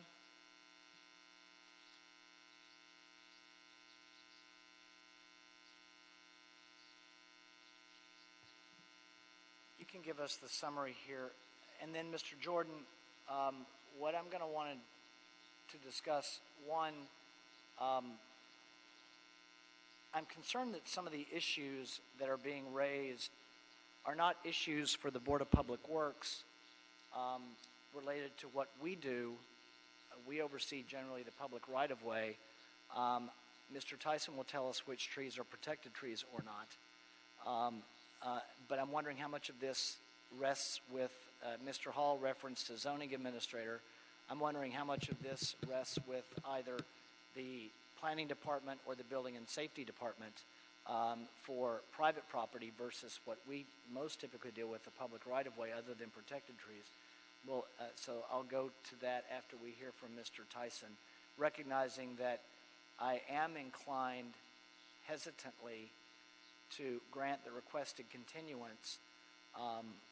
I understand that it's a problem for us, Mr. Hall, when we get an opposition letter to the day of the hearing. I also understand you probably were just retained, and the agenda was posted 3 days before, so it's not like you have a lot of time pursuant to the agenda.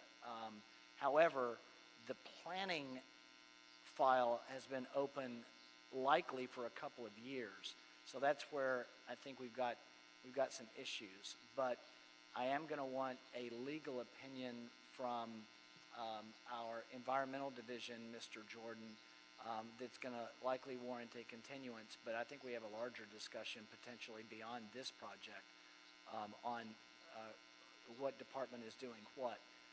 Mr. Tyson, go ahead. Well, good morning, President James, Commissioners, Bureau Representatives, City Attorney, and Executive Officer. The Bureau was approached by the Nichols Development, and they're proposing to construct a new 8,183 square foot single-family residence, which is a 2-story residence with a basement. And the actual footprint of the home is only 2,745 square feet. The property measures 22,898 square feet, so the actual residential floor area ratio is 11.9%. Mr. Payan, property owner representative, contacted the Bureau of Street Services regarding the proposed development. In response to Mr. Payan's inquiry, Mr. Payan was directed to obtain the services of a Los Angeles Municipal Code defined tree expert. Mr. Rayan acquired the services of Mrs. Lisa Smith, registered consulting arborist, to prepare a tree report about possible impacts to the trees that were on the property. Mrs. Smith's report indicates the property contains 11 native protected trees comprised of 3 Southern California black walnut trees, 3 Western sycamore trees, and 5 Laurel Bay trees. The trees are in fair health and range in sizes from 5 inches to 36 inches in diameter by approximately 18 feet to 60 feet in height. Which ones are protected?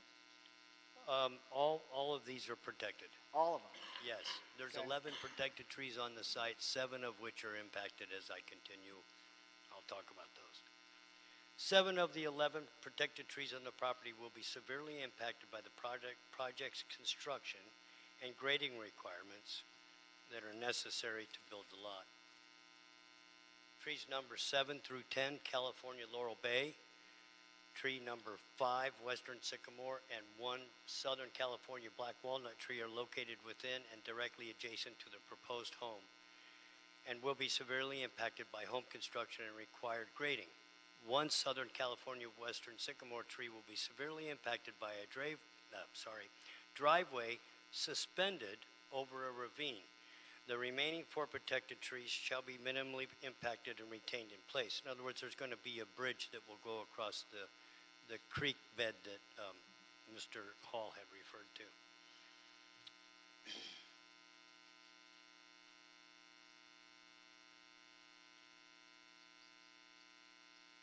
The Bureau Arborist inspected the location on September 21st, 2016, and found the trees and property conditions are as stated in the protected tree report. The Bureau agrees reasonable development of the property requires the removal of the 7 trees numbered 1, 3, 5, and 7 through 10 as noted in the protected tree report.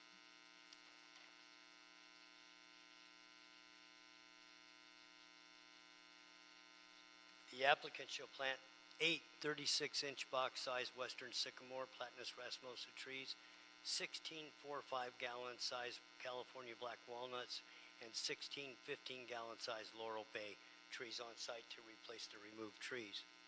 The survival of the Western Sycamore, Southern California Black Walnut, and California Bay Laurel tree replacements shall be guaranteed for a period of 3 years by bond. If approved, the tree removal permit shall be issued by the Bureau upon notification of the Bureau of Engineering that the bond has been posted. Upon issuance of the protected tree removal permit, the Bureau shall be notified a minimum of 10 days prior to the day of the protected tree removal shall occur. The applicant's tree expert shall be on site the day of the tree removal to ensure the proper trees are removed. A Bureau arborist will arrange an on-site meeting with the applicant or their tree expert the day following the protected tree removal.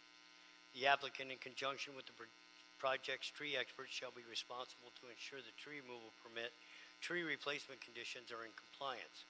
Replacement tree planting shall follow the landscape plan to the fullest extent possible. The Bureau shall be notified no later than 5 days after the completion of the tree replacements. A Bureau arborist will make arrangements to visit the site and approve the tree replacements as being in compliance with the permit conditions.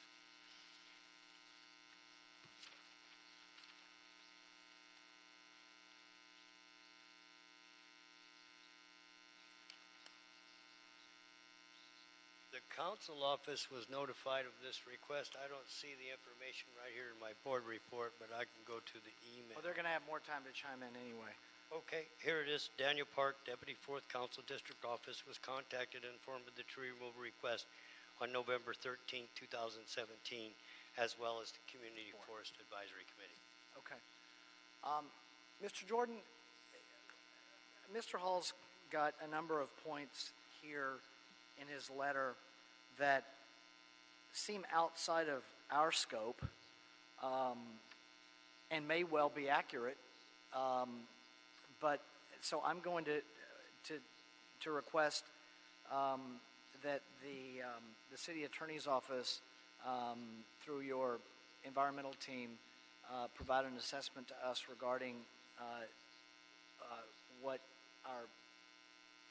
whether this M&D is, this addendum to the M&D is of solid footing. I'm concerned that we have, I recognize Mr. Hall's arguments regarding the city, which is accurate, but these are things that are done by other departments, whether it's the planning department or the building and safety department. It's not the public works department, yet we're the ones that are being asked to to either affirm or deny these actions. One, I'd like your thoughts on it. Two, my thought is that I would set this for a 30-day continuance, recognizing that we have the holidays, but if your office needs more time than that, you can let me know and we can adjust accordingly. Certainly, yeah, as you pointed out, it's problematic to get a letter the day of the hearing, particularly when the original MND, which did identify protected trees, was circulated more than 2 years ago. But I understand the position that Mr. Hall's in, having just been retained. However, the neighbors have known about this project for quite some time. And again, as you pointed out, much of the letter really is just a collateral attack on what the planning department did. And most of the issues raised are not issues for this board. They're issues for the planning department or the Department of Building and Safety. And the letter claims that additional approvals will be needed. And it's not clear to me whether additional approvals on the retaining wall are needed.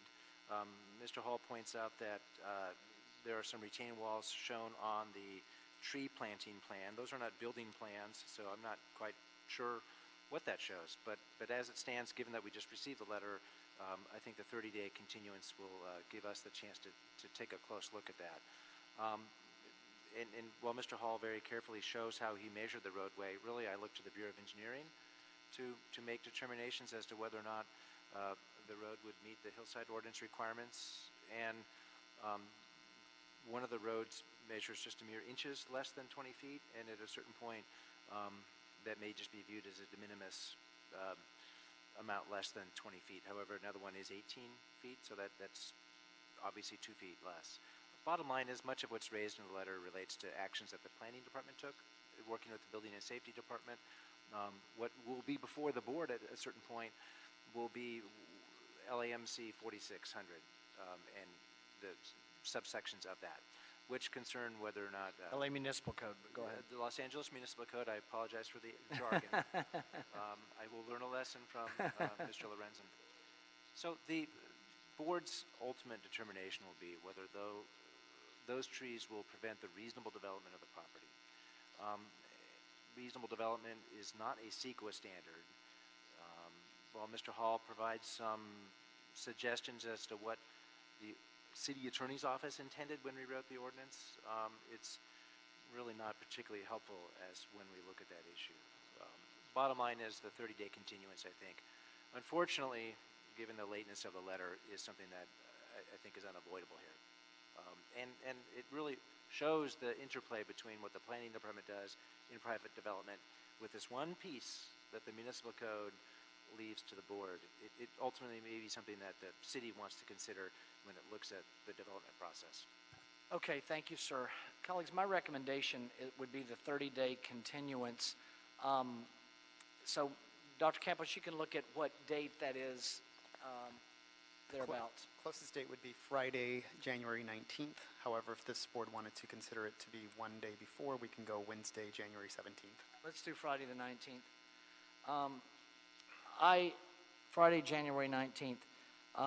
And Mr. Hall, if there's, again, I understand that if you're just retained, I'm going to guess that you probably would prefer to have more time to get these in than the day before yourself. I'm sure you didn't, I don't know how late you stayed up last night trying to get this done the day of, but I'm sure it was, took time away from your weekend. Yeah, so I knew that, so I get it. And I know that the creation of our agenda of 3 days can create that, but I think Mr. Jordan has a good point, not relative to you, but relative to the community. The community's known about the project ostensibly anyway for a couple of years, but that is what it is. It takes us to a larger challenge, which is, and my goal for us, and I think our board has demonstrated this all along, especially when we end up in a situation where it's likely we're going to get sued by either side, the best thing to do is to try and find a resolution so we can avoid it globally. And we've had a lot of success doing that over the years. I think this is one of those situations, but these keep coming up. And I think they keep coming up because we need to spend some time with our planning department and our city attorney's office, and maybe even building and safety in-house to try and fix this, what might be a procedural error in the way the ordinances are written that leave us with this conundrum. So we'll have some of those meetings as well that I will work with Mr. Jordan on doing, having the Bureau of Street Services. So thank you, Mr. Tyson. Any objection to the January 19th? That'll be the date, Mr. Hall, for you and your clients, and Mr. Shalom as well for you. Going back to agenda item number 1,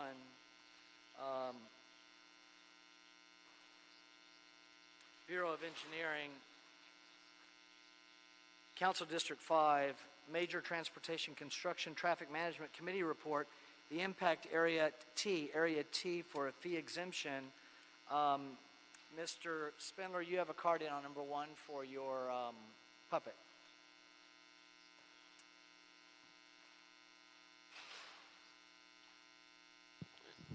Go ahead. So yes, the puppet has a story to share. Back in 1977, a young teenage Armenian boy, barely 18, came to the U.S. This relates to couldn't ADSAC, fucking sir. drive. This relates to the. Couldn't fucking drive down the This fucking relates street. to the traffic That's agreement right. that's before us. Armenians can't drive You're down not. the You're fucking not on the. street You're not on the CD5. topic, Mr. Spindler. You obviously just want to disrupt the meeting. No. He's Yeah, this The pu- is your. the puppet's This is your talking first about- warning yeah, on the puppet's disrupting. talking about On item disrupting number the 1. meeting. He's Go ahead talking if you about want item to. If you number want to 1. speak on the item, go That's ahead. right. He's talking about Armenians not being able to drive down the fucking street.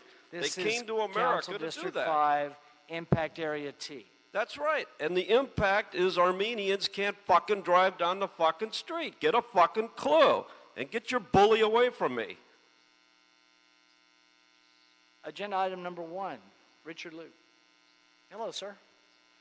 Morning, Mr. President. Morning, Board of Public Works. My name is Richard Liu. I'm with the Bureau of Engineering Metro Transit Division. The item before you is a report from the TCTMC, the Major Transit and Transportation Construction Traffic Management Committee. There's currently a project developing at 2025 Avenue of the Stars, also known as the Hyatt Regency Century Plaza Hotel Project. The Hyatt project is within the Impact Area T for the Metro Purple Line Section 2 project adopted by your board on February 2017. The existing K-Road closure was in place for approximately 1 year prior to the project approaching TCTMC and presenting a long-term closure utilizing K-Rails for approximately another year for traffic control review. The TCTMC fee for the project at $283 per lane, per daylight weekday, per block, came to about $380,000. Subsequent to providing the applicant with the fee amount, the applicant's representative submitted a copy of a development agreement for the project, which is approved by council and executed between the city and the developer in 2013. The agreement granted the project a vested right to implement the project subject to permit fees at the time the agreement was executed. Because the development agreement was executed in 2013 and Impact Area T was adopted in 2017, the committee has concluded that the Hyatt Regency project should not be subject to TCTMC fees. Therefore, I am here today recommending the board to receive and file this report. Similar to what we did the other day with Area O, correct? Correct. Okay, so avoiding duplication of fees and time as well. Commissioner Jacinto? Thank you, President James. Richard, please state again which committee had determined that we didn't need to have this under the Traffic Management Committee? TCTMC? They themselves. I'm sorry? They themselves. Yes, our committee decided that the development agreement which pertains to preceded. these TCTMC fees were not applicable. Okay, great, thank you. I just needed that confirmation. Great, thank you. Anything further? Commissioner Jacinto's made a motion that we adopt agenda item number 1. I'll second it along with Commissioner Davis. Any objection? Without objection, we'll adopt agenda item number 1. Thank you, sir. Thank you very Any much. issue sending number 1 forthwith? We will send number 1 forthwith. Is there a second to my motion that we approve the meeting minutes from the meeting of Monday, November 27th, 2017 by Commissioners Repenning and Rivas? Any objection? Without objection, we will approve those meeting minutes. Agenda item number 2, budget increase and change order number 1, Albion Riverside Park Project, recommending that the board authorize $2,700,000 in additional contingency and approve a revised construction budget of $20,987,500 for the Riverside Park Project, and secondly, authorize the city engineer to issue change order number 1 to Sully Miller Contracting Company for a not-to-exceed amount of $2,700,000 for the Riverside Park Project to dispose of unanticipated quantities of contaminated soil. Mr. Spindler, you have a card in for your puppet if you want to speak on the item. So let's go ahead. So yes, you can never return to Iran or anywhere else, especially if you're an Armenian with all of the toxic filth in your fucking dirt. The fucking dirt spills, rains come, and after completing my education and becoming a U.S. citizen in 1986, I see that fucking dirt is still there with the toxic shit in it, hurting newlywed wives, trying to apply for an entry-level engineering position with the city of Los Angeles, and choking on all of the fucking shit in that dirt you will not safely remove. Then coming to an entry-level engineering position with the city of Los Angeles, only to find out that street lighting and street services are nothing but bullshit and corruption. Fuck you, fuck the public works, and fuck this project. On agenda item number 2, Mr. Saldin.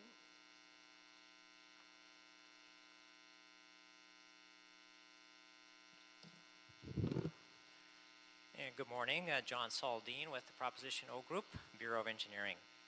And as you indicated, Mr. President, for the Albion Riverside Park project, we are requesting authority to increase the budget contingency and issue a change order to dispose of unanticipated contaminated soil for a not-to-exceed amount of $2.7 million. Briefly, this past March, your board awarded the construction contract to Sully Miller for $16.6 million with a contingency amount of $1.6 million. The project includes construction of stormwater elements to help meet water quality goals, including underground, those elements include underground stormwater infiltration galleries to capture and infiltrate stormwater into the ground.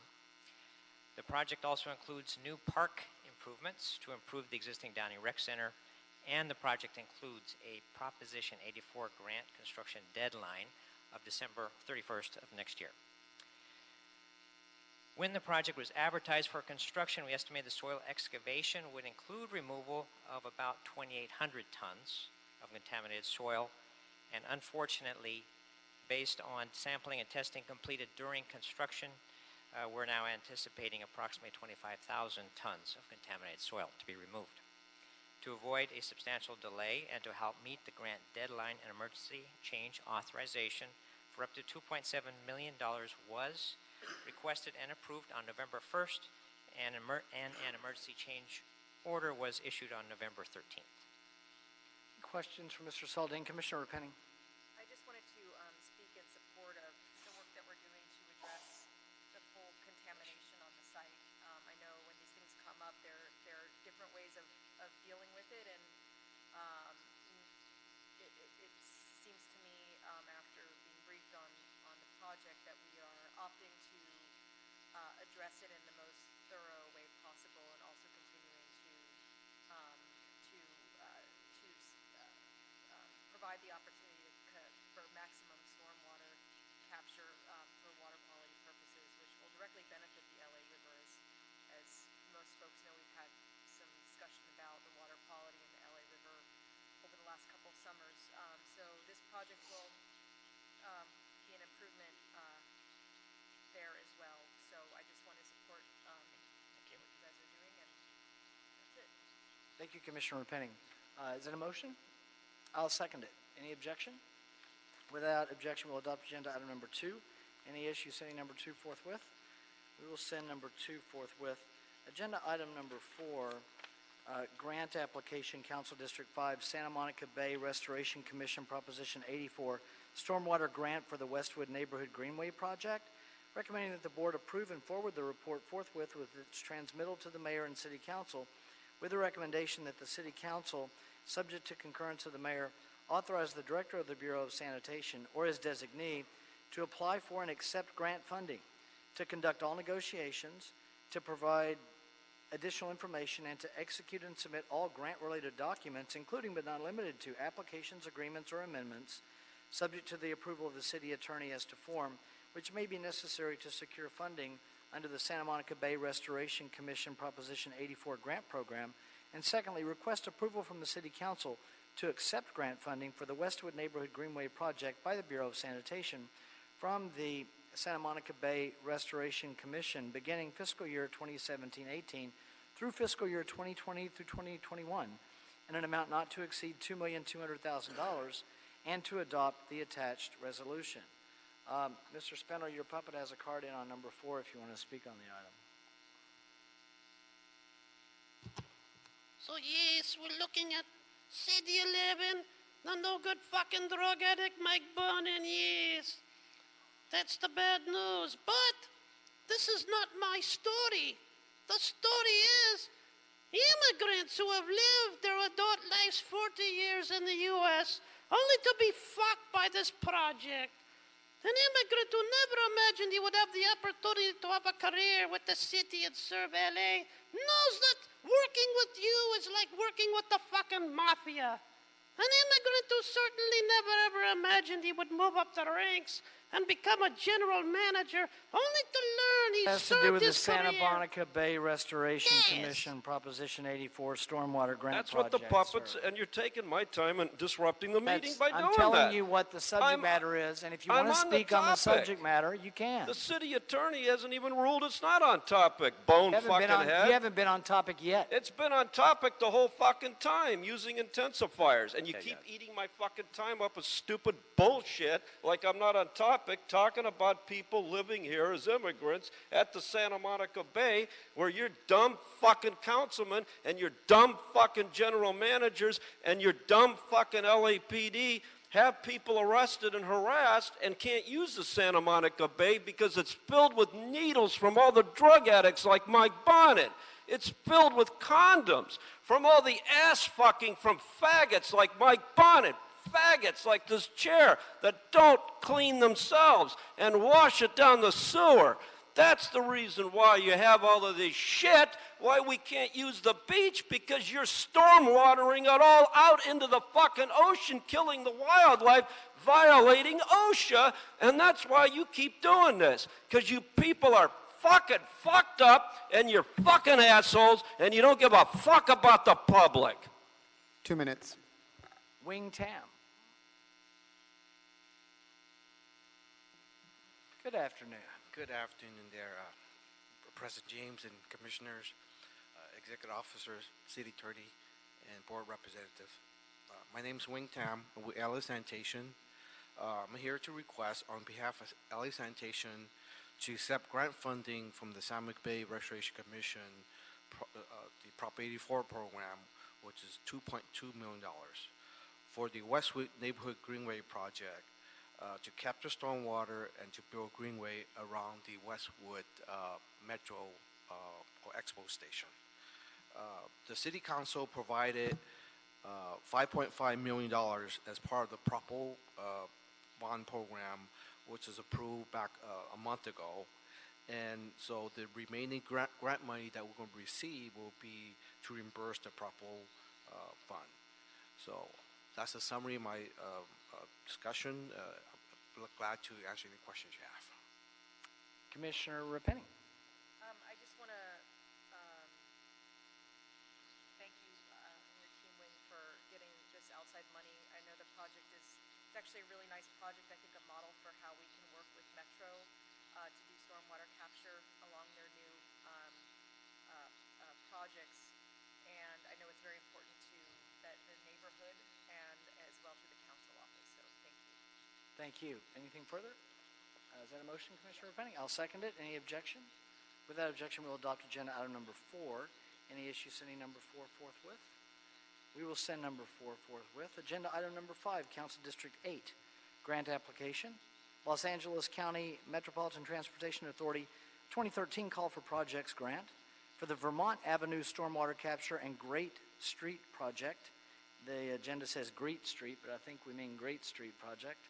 Recommending that the board approve and forward the report forthwith with transmittals to the mayor and the city council, with the recommendation that the city council, subject to the concurrence of the mayor, authorize the director of the Bureau of Sanitation or his designee to apply for and accept grant funding, to conduct all negotiations, to provide additional information, and to execute and submit all documents, including but not limited to applications, agreements, or amendments, subject to the approval of the city attorney as to form, which may be necessary to securing funding under the Los Angeles County Metropolitan Transit Authority for the Vermont Avenue Stormwater Capture and Green Street Project. It's green, not great, but Green Street Project. Thank you, Commissioner Repenning. On number 5, Mr. Spindler, you have a card in for your puppet on number 5 if you want to speak on the item. So yes, I see all the other misspellings and inaccuracies. I move that this agenda item be tabled for violation of the Ralph M. Brown Act 54-950 because it inaccurately states green versus other shit, pointed out as the too many mistakes. As a puppet and as an advocate for animals, it is offensive to watch all these fucking typos. Hundreds of people being paid hundreds of thousands of dollars not to be able to spell the word green from gruen. Yes, they think they're in fucking Germany, de gruen. It's green, you fucking maniacs. So all you're doing is approving unanimously spending out of control. Spending out of fucking control. You don't care about the budget. And you bring this bully here in the blue outfit. Fuck his company and fuck you. Mr. Wing Tam on agenda item number 5. Oh, okay.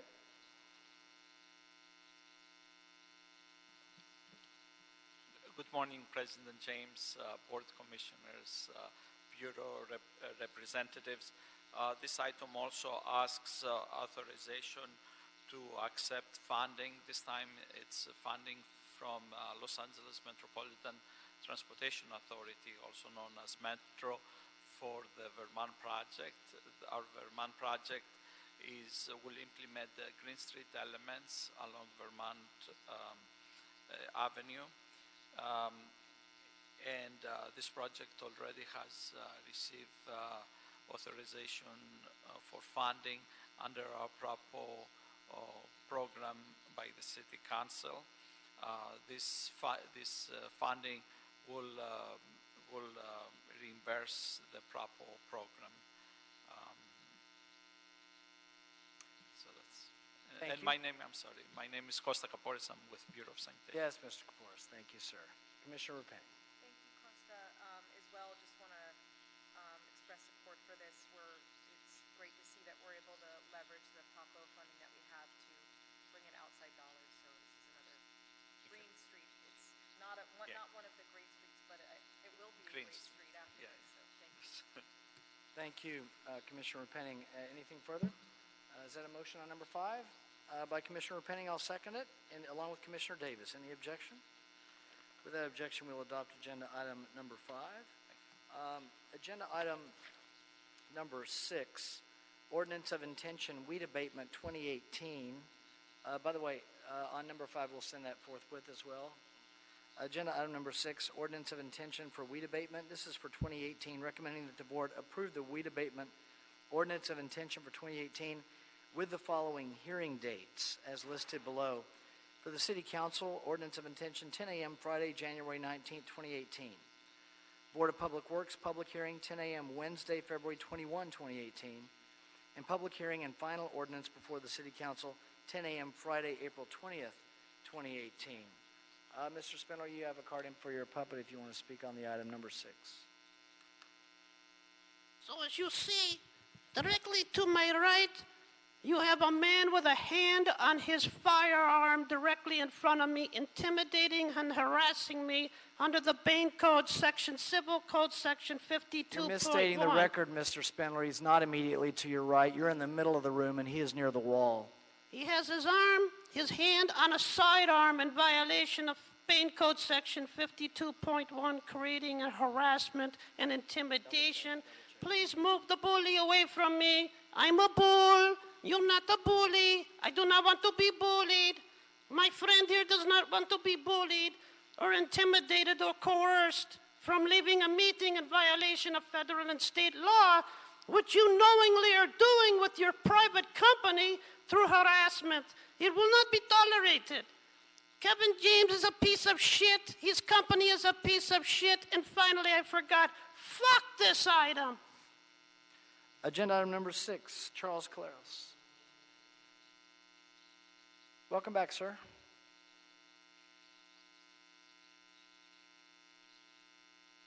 Good morning, Mr. President, board members, commissioners. My name is Charles Claros, Bureau of Street Services.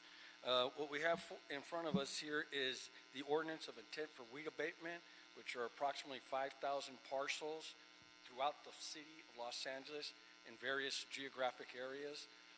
These are parcels that are vacant, meaning that there's absolutely no structure on them. They could either be dirt lots, paved with concrete or asphalt or what have you. And what the ordinance will do is give us the authority to cite the property owners to abate combustible materials so that we can suppress fires throughout the city, and also unsightly conditions such as illegal dumping or homeless encampments and what have you. So we would very much like this to be approved and sent forward. So all setting our procedure in place. Any questions, anyone? I'll make a motion that we adopt agenda item number 6, seconded by Commissioner Repenning. Any objection? With that objection, we'll adopt agenda item number 6. Thank you, sir. Thank you. Any issue sending number 6 forthwith? We will send number 6 forthwith. Agenda item number 11, Council District 14, requested contract acceptance, Central Los Angeles Recycling and Transfer Station Building, voluntary stacking column upgrade and stacking wall upgrade, recommending that the board first accept the contract. Second, assess A. Bates GC Incorporated with a penalty in the amount of $2,200 for the unauthorized subcontractor substitutions of one bid-listed MBE subcontractor and one bid-listed, this is a long one, MBE, SBE, EBE, DVBE subcontractor. And 3, instruct the Director of the Office of Accounting to disencumber the recommended Cindy penalty in the amount of $2,200 from the project fund. Dr. Campos, do we have any cards on number 11 other than Mr. Spindler's? Only Mr. Spindler's. Okay. Mr. Spindler, you have a card in on number 11 for your puppet if you want to speak on the item. And again, for the last time, I'm going to ask that the bully intimidating, harassing me with a hand on a firearm be removed from my sight. I cannot speak without being threatened or coerced or Sir, intimidated. he is near the wall. You're in the middle of the room. He's not at the wall. He's directly in the meeting room in the dais. You're making a false record for It is self-serving not a false purposes. record. He has his hand So on a he is- sidearm. He constantly is harassing me. Is His near- company has constantly harassed near me the with wall. other people. He is He near is the not an wall. officer of the law. He's not part of the staff. He is near the wall. You're in the middle of the room. He is If not you near want the to wall. speak He's on the directly item- in the well. If you want to speak on the item, Why you is can a speak on person the item. putting his hand on a firearm while I'm up here speaking at a Brown Act meeting? Why? He is near the wall, sir. Why is he doing that? Why is he there, standing there directly If you want to speak, my you're line not of on- sight? you don't want to be on topic, and you're not on topic. So, You haven't so even- you're saying that you I have haven't to even be addressed- intimidated or harassed? You haven't even addressed I am the going item. to call the Los Angeles No, Police you're not Department on being intimidated 911. or harassed. If this person is not You're trying removed to- from my line of you're sight, I trying am to- going to call the Los Angeles Police Department on a trying to 911 create- call. you're trying I'm going to to call the create Los a Angeles. record that Please doesn't remove exist. the person from me and stop harassing and He is intimidating not- me. harassing and Yes, he intimidating is. you. That is You under were color of choosing- authority. you He were has his hand choosing- on a firearm, sir. You were He has his hand choosing- directly in my line of sight, sir. That is not You security. were That is choosing harassment. you are choosing to make a false That is- record. that is not a because you that want is to a create fact. something for yourself because that's your And the MO. person, before if I you came want in, to he speak on threatened the me item, before I came you are in here. perfectly welcome to speak to the item, Threatened just me, as you have. and I'm under threat. On all the other items. You are threatening and You're intimidating standing me there and coercing speaking- me. You're standing there speaking You're, now. you're sitting there coercing and intimidating and harassing You're me under standing state there- law. you're standing Why there are you speaking creating now. this violent conflict? under- I can't speak on you're the under item no threat. because you are not allowing me to speak on the item because of this threatening and You can coercing speak individual just that you as- have there, he's and you will been- not he's remove been this in the person same from place- harassing me and coercing He's me. been in the same place the He whole is time. not. There's nobody If that's you- ever done this before now. He continues if to you- put his hand on a firearm. He has his hand on a firearm if you want to speak because on I the- cannot speak without being intimidated. Yes, you can. Why are you Go right intimidating ahead. the 2 public minutes. speakers All by right. doing that? Mr. 2 City minutes, sir. Attorney, Your for 2 the minutes record, is up, you sir. are violating Civil Code Section George Wang. 52.1 of the Bain Act. George Wang, go ahead. You're up, sir. Oh, wait. Oh, I'm sorry. This is because of that charade. We are in, let's see, agenda item number, 11? Mr. Rinaldi, thank you, sir. Sorry, Mr. Wang. We'll call you in a minute. Go ahead. Good morning. We here for the acceptance of this project. This contract was executed on March 1st, 2013 and completed on July 14, 2014 by A. Bates GC Inc. The scope of the work consisted of replacing the sections of damaged metal building columns, stack walls, columns, and adding bracing to the existing stacking walls for the north wall of the Clark's building, and for installing extension to the existing stack wall in the green waste transfer bins side of the transfer station. The final corrections were completed July 14, 2014. There are disputed funds. The amount of $2,200 were withheld for an authorized substitution, and then that is here to answer any question. The contractor has complied with equal employment opportunity and labor compliance required for this contract. There is no outstanding issues, and for those reasons, we would like to have this project accepted, requesting an acceptance. Any questions for Mr. Rinaldi or Ms. McGlinchey? Ms. McGlinchey, was there any indication, or maybe Frank, any indication from the company being assessed the penalty? I'm assuming that they were notified of the hearing and they're not here. In my briefing, my recollection is they had indicated that they were not going to oppose it. Is that the case? That's correct. Okay. They were notified and they said that they were not going to appear. They were okay with it. Okay. Anything further on agenda item number 11? I'll make a motion that we adopt agenda item number 11. Seconded by Commissioner Rivas. Any objection? Without objection, we'll adopt agenda item number 11. Thank you for your patience, sir. Thank you, Ms. McGlinchey, for staying with us. Any issue sending number 11 forthwith? We'll send number 11 forthwith. Agenda item, let's go back to agenda item number, I think it's number 3. Agenda item number 3, sole source task order solicitations, various consultants, recommending that the board authorize, there are a number of these, recommending that the board authorize the city engineer to issue sole source,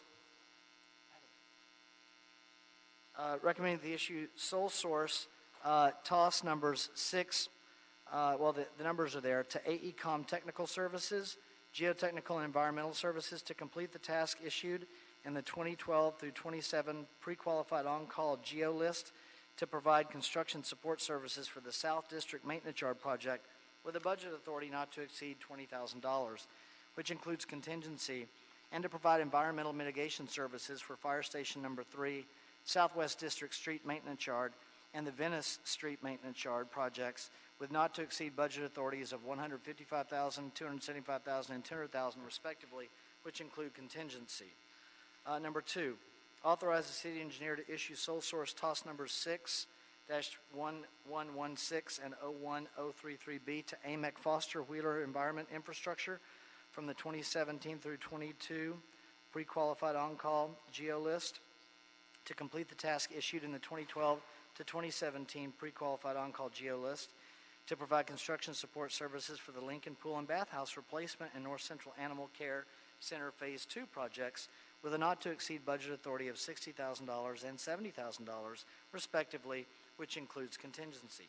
Number 3, authorize the city engineer to issue a sole source TOS number 14-46A to CDM Smith Incorporated from the 2017-2022 pre-qualified on-call geo list to complete the task issued on the 2012-2017 pre-qualified on-call geo list to provide construction support services for the Donald C. Tillman Water Reclamation Plant Blower Foul Air Cleanup System project with a budget authority not to exceed $20,000, which includes contingency.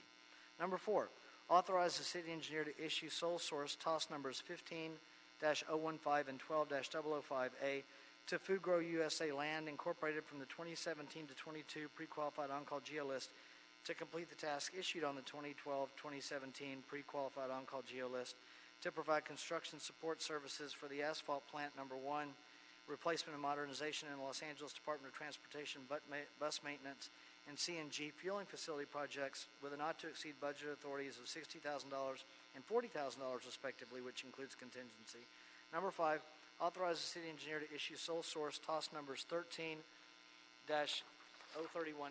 and 17051 to Geocon West from the 2017-22 pre-qualified on-call geo list to complete the task issued from that list to provide construction support services for the West Wilshire Park Miscellaneous Improvements Phase 2 and Algin Sutton Recreation Center new pool building projects with a not-to-exceed budget authorities of $15,000 and $45,000 respectively, which include contingency.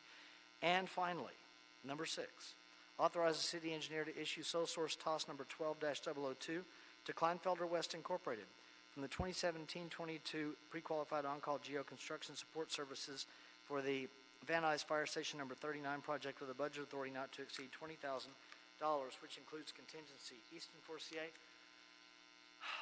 Sir, what we are doing on that item is moving all we're doing is moving into another list of an on-call crew, correct? That is correct. This So- is just a bulk packaging effort. So we're just keeping the same contractors in place on the same projects. That is correct. But because we're moving to a new list, this is something that we have to do every 5 years? Essentially, to the best of my knowledge, I believe it is.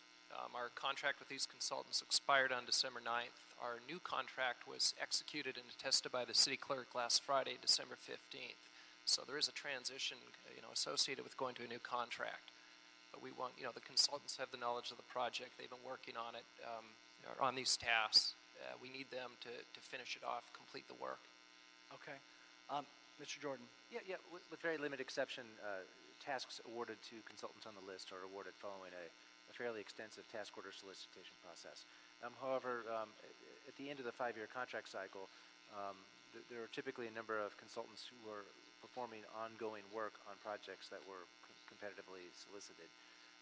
It's typically been the city's position and in the city's best interest to continue to allow those consultants to continue working on projects rather than having to go out and essentially start over again or go through a process to retain a consultant to complete a project that they've already started. Yeah, so we can tell by the remaining budget amounts, we're just completing work that they've already been doing. Absolutely.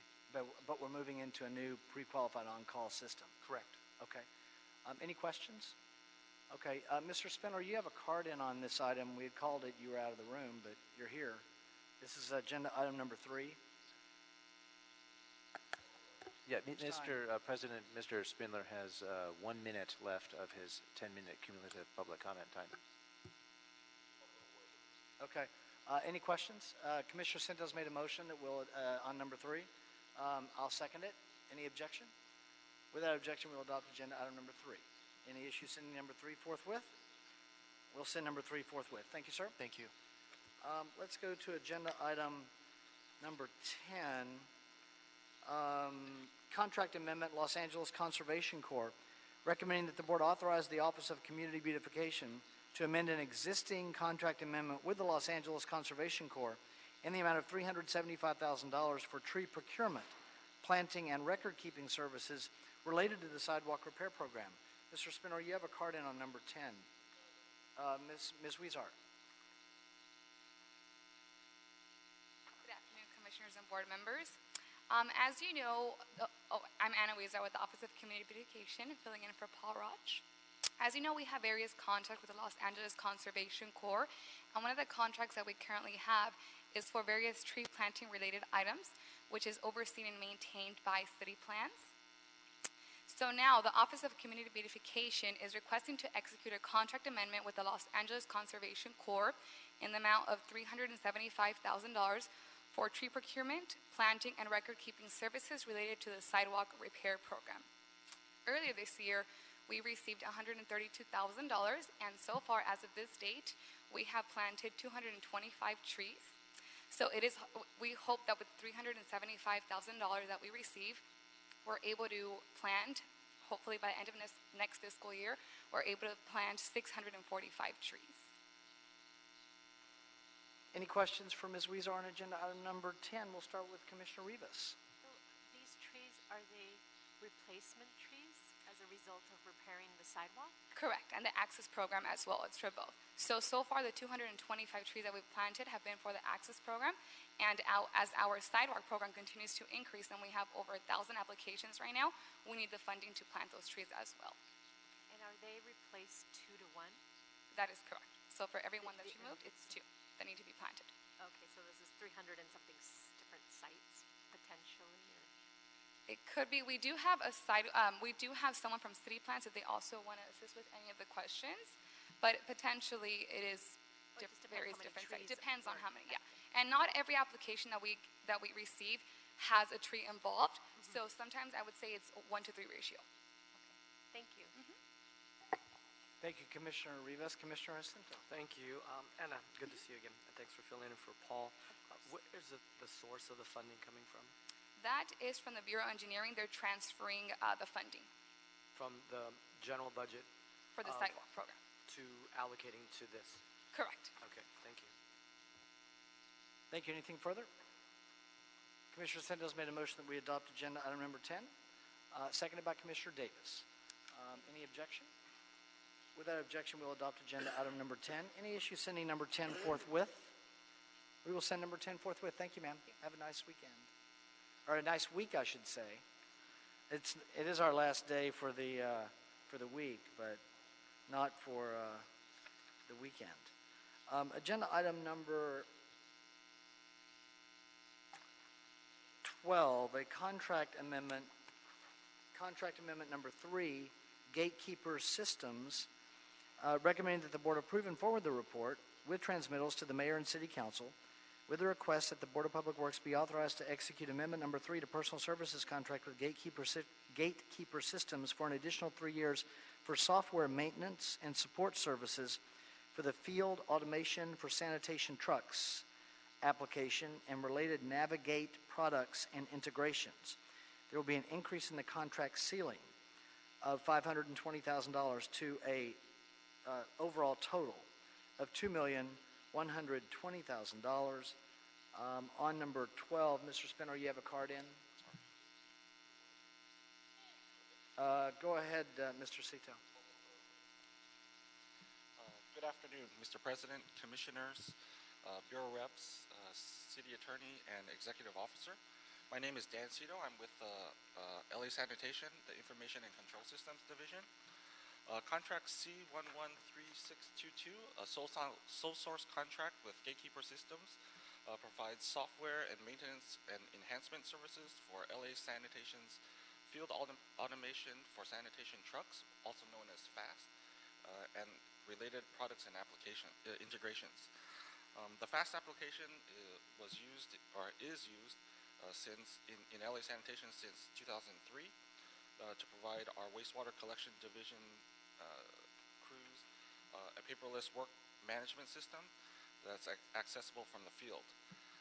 It's integrated with LA Sanitation's enterprise asset management system, and it allows field crews to who do the sewer and stormwater maintenance to access the work assigned to them, as well as close that work out from the field. It also provides GIS or geographic mapping information out to the field crews. This contract provides software maintenance and consulting expertise and support services for FAST and its interfaces. This amendment is to extend the contract, the existing contract, for additional 3 years, and the ceiling by $520,000, raising the total contract ceiling to $2,120,000. Thank you, Commissioner Jacinto. We'll start with you. Thank you. Can you, this is the third amendment. Yes. At the end of this amendment, what's the course of action moving forward? This is a proprietary system, and we've been using it since 2003. We will probably go out and look to see if there are other opportunities available. However, we implemented this third amendment because actually we just recently upgraded our enterprise asset management system. We're reintegrating this asset management system with this product with FAST. So it would probably be we would definitely go out and look for additional potential options, but we may go back reusing this application. Did we? I guess the question is, is there a fourth amendment that is possible on this contract, or will we have probably to redo the whole? We would go through a whole redo an entire contract. An entire RFP? So you're not going to ask for a fourth? There's not enough fourth amendment, and find out what we have in the market in terms of, because we've been working on this since 2003. So that's a while. That's almost 17 years. Correct. Will be. So we should be able to look at the market and see what products would best fit this very important part of our automation and our services. Right, Dan? Thank you. Thank you, Commissioner Jacinto. Anything further on agenda item number 12? Commissioner Jacinto's made a motion that we go into that we adopt agenda item number 12. I'll second it. Any objection? Without objection, we will adopt agenda item number 12. Any issue sending number 12 forthwith? We'll send number 12 forthwith. Agenda item number 13, Council District 9 Contract Award Active Transportation Program ATP Safe Routes to School Infrastructure Improvements for Dolores Huerta Elementary School, 28th Street Elementary School, and Quincy Jones Elementary School. The ATP also, again, Active Transportation Program, Safe Routes to School Infrastructure Improvements for Menlo Avenue Elementary School and West Vernon Avenue Elementary School, and number 3, Safe Routes to School for 3 Menlo Avenue Elementary School pedestrian improvements as well. These are federal projects with their ATPL and SRTSL numbers in the agenda item. Recommending that the board first declare Sully Miller Contracting the first low bidder to be the lowest responsible bidder, and award Sully Miller a contract for the project for $9,521,055.85. And secondly, authorize myself or 2 members of the Board of Public Works to execute the contract after approval as to form has been obtained from the city attorney. Mr. Spinner, you have a card in on number 13 for the puppet. Mr. Wang. Thank you, sir. Sorry for the false alarm a minute ago. Oh, no problem. Okay. Good afternoon, Board. My name is George Huang. I'm from the Bureau of Engineering, Street and Stormwater Division. The item before you today is an award to construct award contract for 3 separate ATP projects and a Safe Route to School project, and under one contract. So this one is the apparent low bidder is the Sully Miller, and they bidded $9,521,055.85. The bids were open on September 20th, 2017, and the handout you have before you are the improvements of the work, of some of the work. The ones on the left column are the ones for this report, and the other one on the right columns are the one for the next agenda item. So the scope of work includes curb extensions, upgrading curb ramps, rectangular flashing beacons, loop detector, bicycle boxes, speed humps, and assorted other pedestrian improvements, as well as some landscaping work. So the bids came in approximately about 5% lower than the city engineer's estimate of $9,999,681. Since this is a federal project, the project is subject to the race-conscious disadvantaged business enterprises requirements, and the goal for this project was 9%, and Sully Miller was able to pledge a DBE commitment of 14.1%. It was determined later that the Sully Miller met the DBE goal and was not required to submit a good faith effort documentation, even though they did provide it during the time of the bid.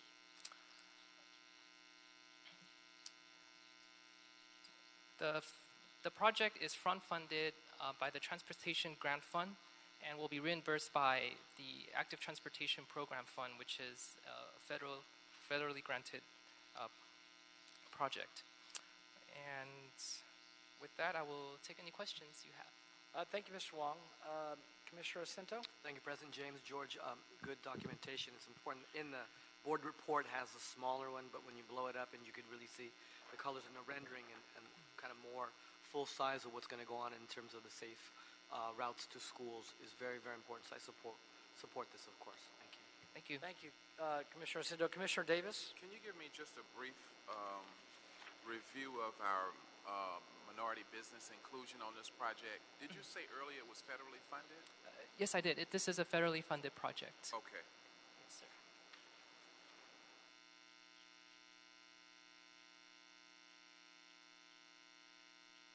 And our percentage of minority businesses, or we have disadvantaged business enterprises in this project? Yes, the federalized projects follow the disadvantaged business enterprises requirements. And I have Linda here who can speak further. Thank you, Mrs. McGlinchey.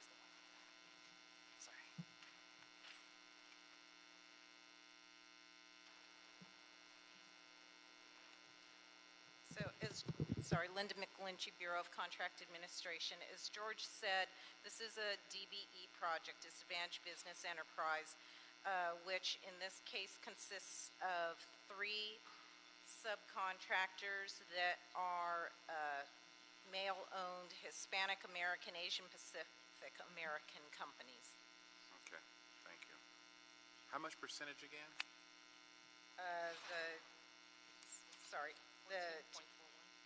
The total is 14.41% going to these 3 companies. Okay. All right, thank you, Mrs. McGlinchey. Thank you, Ms. McGlinchey. Anything further? Anything further? Okay. That's it, thank you. Commissioner Jacinto's made a motion that we adopt agenda item number 13.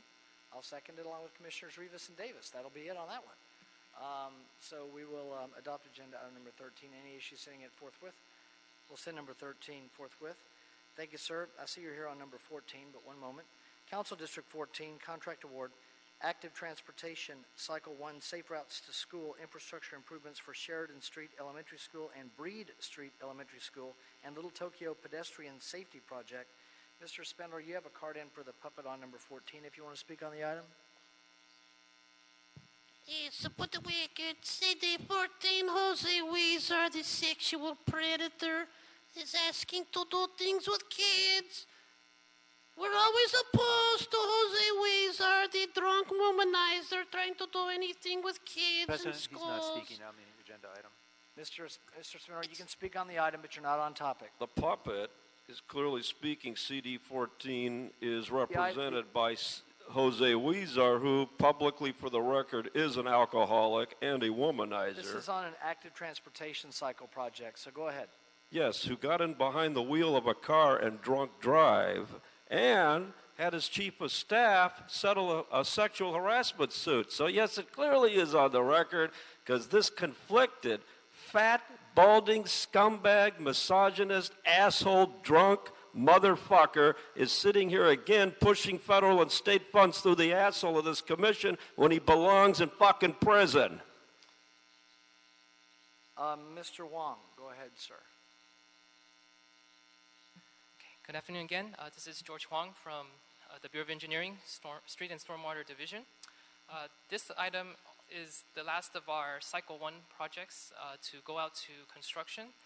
This is the projects are in Boyle Heights area and also in the Little Tokyo district area.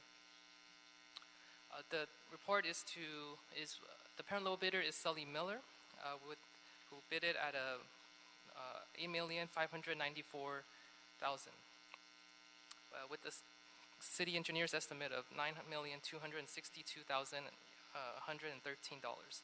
So the bid was about 7.2% lower.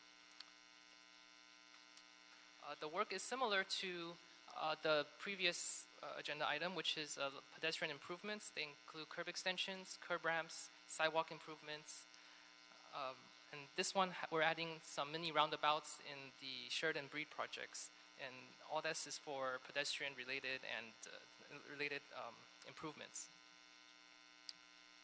So as a federal project, this is also similarly needs to meet the DBE, Disadvantaged Business Enterprise requirements. The project was advertised with a goal of 12%, and Sully Miller pledged to DBE commitment of 12.14%, therefore being above the advertised goal.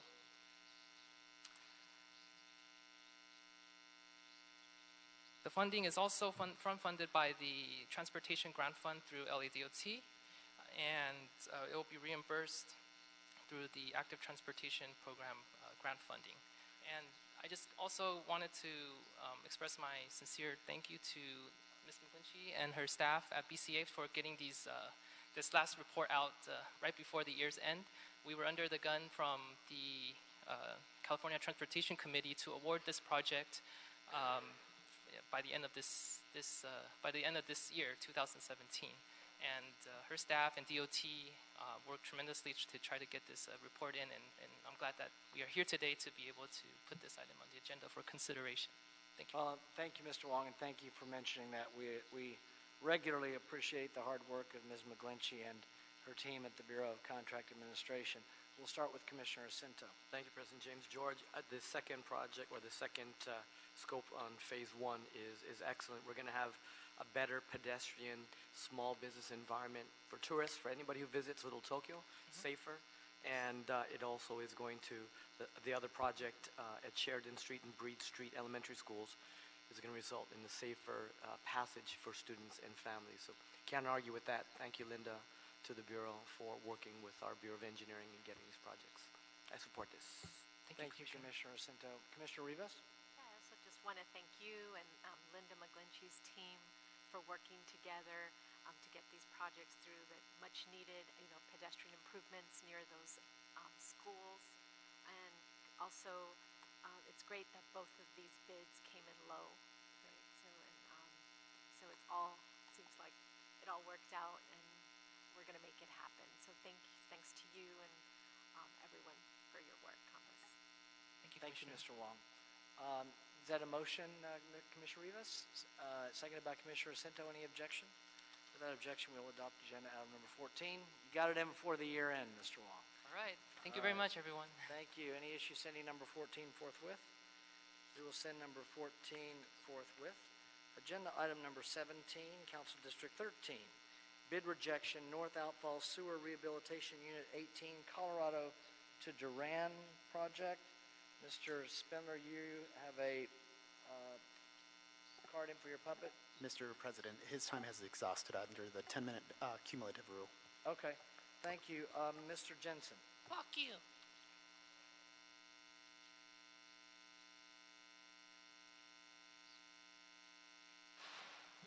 Good afternoon, Commissioners. I'm Brad Jensen with the Bureau of Engineering, Wastewater Conveyance Engineering Division.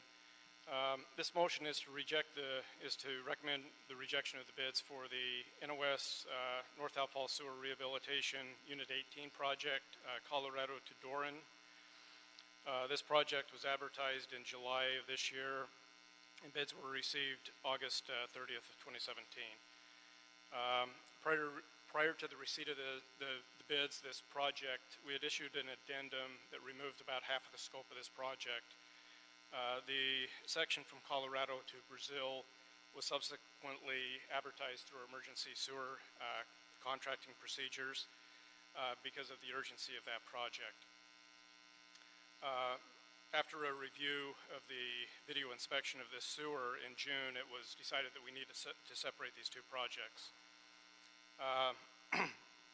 The project, the emergency project, was advertised, and subsequently we received the bids. All of the contractors on that project indicated the need for an emergency sewer bypass to complete that project. That bypass is now in the process of being constructed.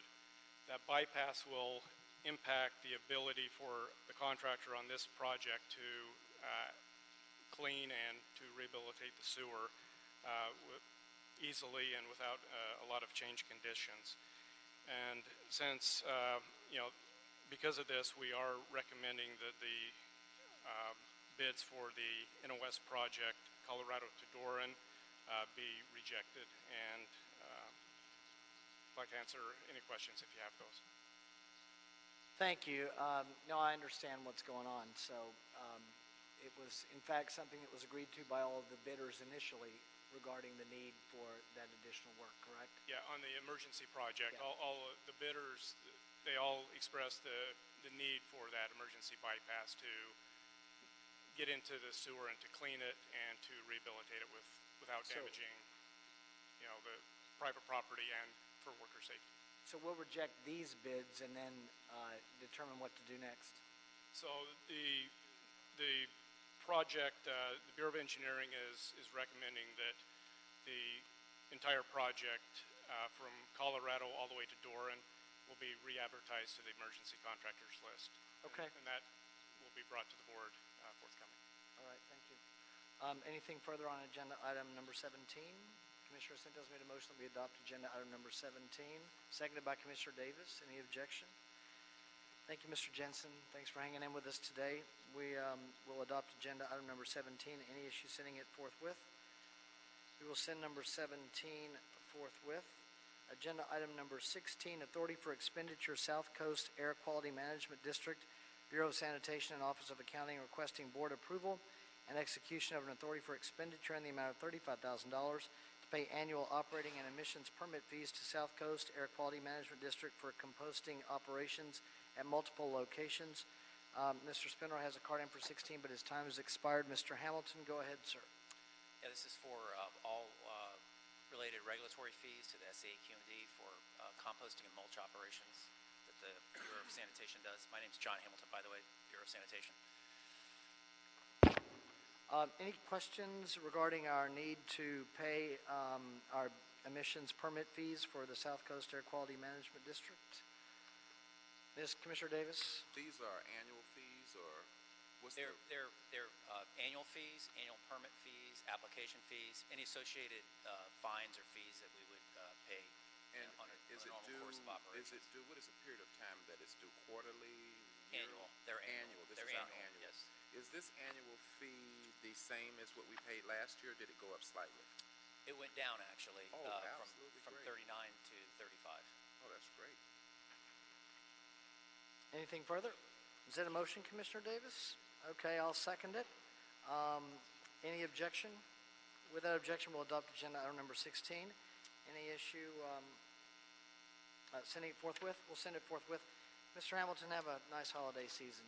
Should have been saying that to everybody today. Agenda item number 18, subcontractor substitution. Skanska, Stacy, and Whitbeck, a joint venture, recommending that the board concur with the action of Commissioner Davis, approving the request of Skanska, Stacy, Whitbeck, a joint venture, for the subcontractor substitution of Don H. Mahaffey Drilling Company with Skanska's own forces for cast-in drilled hole concrete piles scope of work on the new viaduct for the 6th Street Viaduct Replacement Project. It's a federal project. The task order package is number 5, and on number 18, it was the last card that we had from Mr. Spindler. Mr. Espindola, go ahead, sir. His time expired. Thank you. Good afternoon. George Spindola with the Bureau of Contract Administration.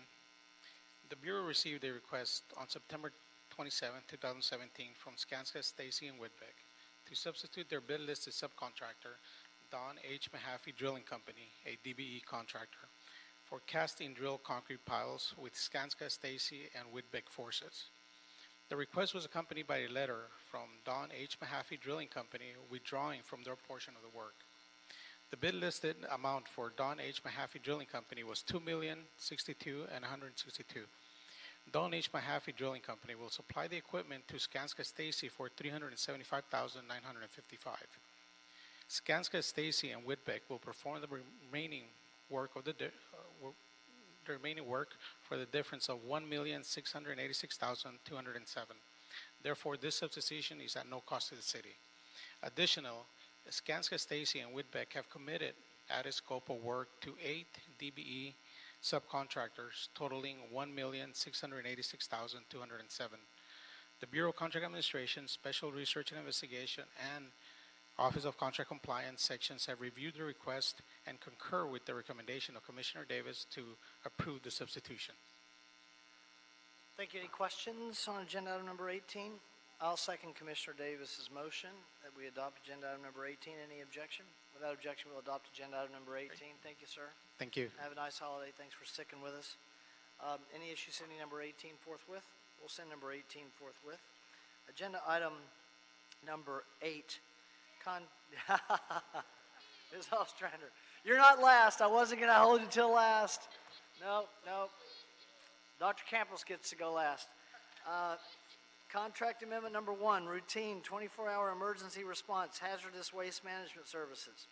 Recommending that the board authorize the Bureau of Street Services to execute the first contract amendment to contract number C124108 for the continued usage of the Bureau of Sanitation contract 121334, renewed on October 23, 2017 for a 3-year term with Clean Harbors Environmental Services to provide routine and 24-hour emergency response hazardous waste management services, and secondly, authorize the Director of the Bureau of Street Services to execute the first contract amendment to contract C124108 with Clean Harbors.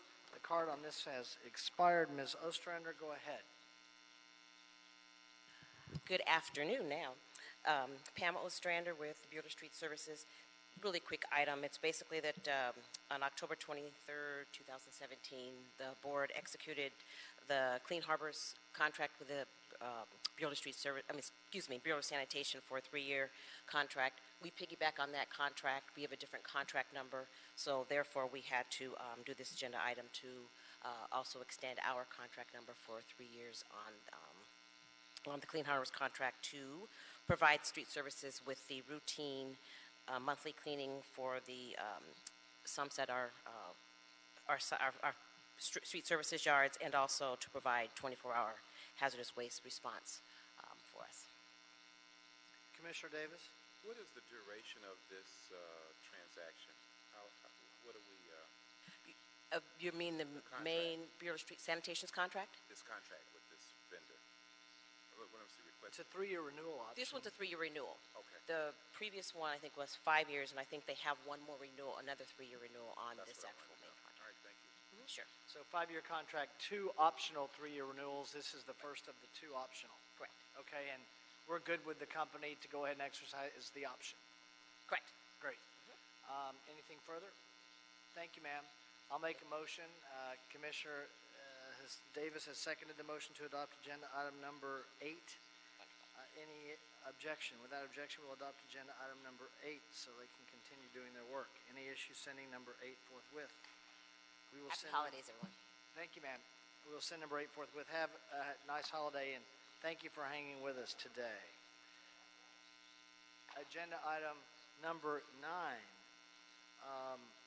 Personal Services Contract Renewal number 1.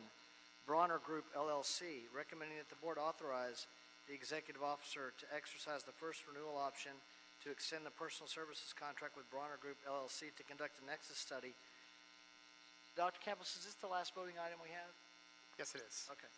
To conduct a nexus study of the Public Works Trust Fund and review benchmarking and policy development services, which set to end on December 31, 2017 for an additional 6 months beginning on January 1, 2018. All other terms and conditions of the contract remain in effect. The total cost ceiling stays the same at $140,000. Go ahead, Dr. Campos. Good afternoon, President James and fellow commissioners. It's an honor to be the last one to present before you in this great 2017 and opening up the new year the next time we see each other at this table. Dr. Campos, Executive Officer with the Board of Public Works, presenting this item just to extend a renewal option, which is currently an option that was approved by this board about 6 months ago within this contract. The Bronner Group was hired back in June to perform a review of our Public Works Trust Fund. They have conducted about 95% of that review, and they're now scrubbing the last few accounts that we have on file. The exercise, or the option to exercise the renewal option, was part of the contract. However, this board requested that this renewal be brought before your board again if we needed that time. And so the item before you is now requesting additional time, 6 additional months, so that we can wind down the project. The goal is to present the results to this board in February of 2018 and possibly a policy option discussion with your board in March of 2018 as well, and then moving it forward to council by the end of the fiscal year of 2018. So the item again is just to request a 6-month extension, no impact to the finances or funding. Did we expect to be exercising this option given the scope of work and the timing of it?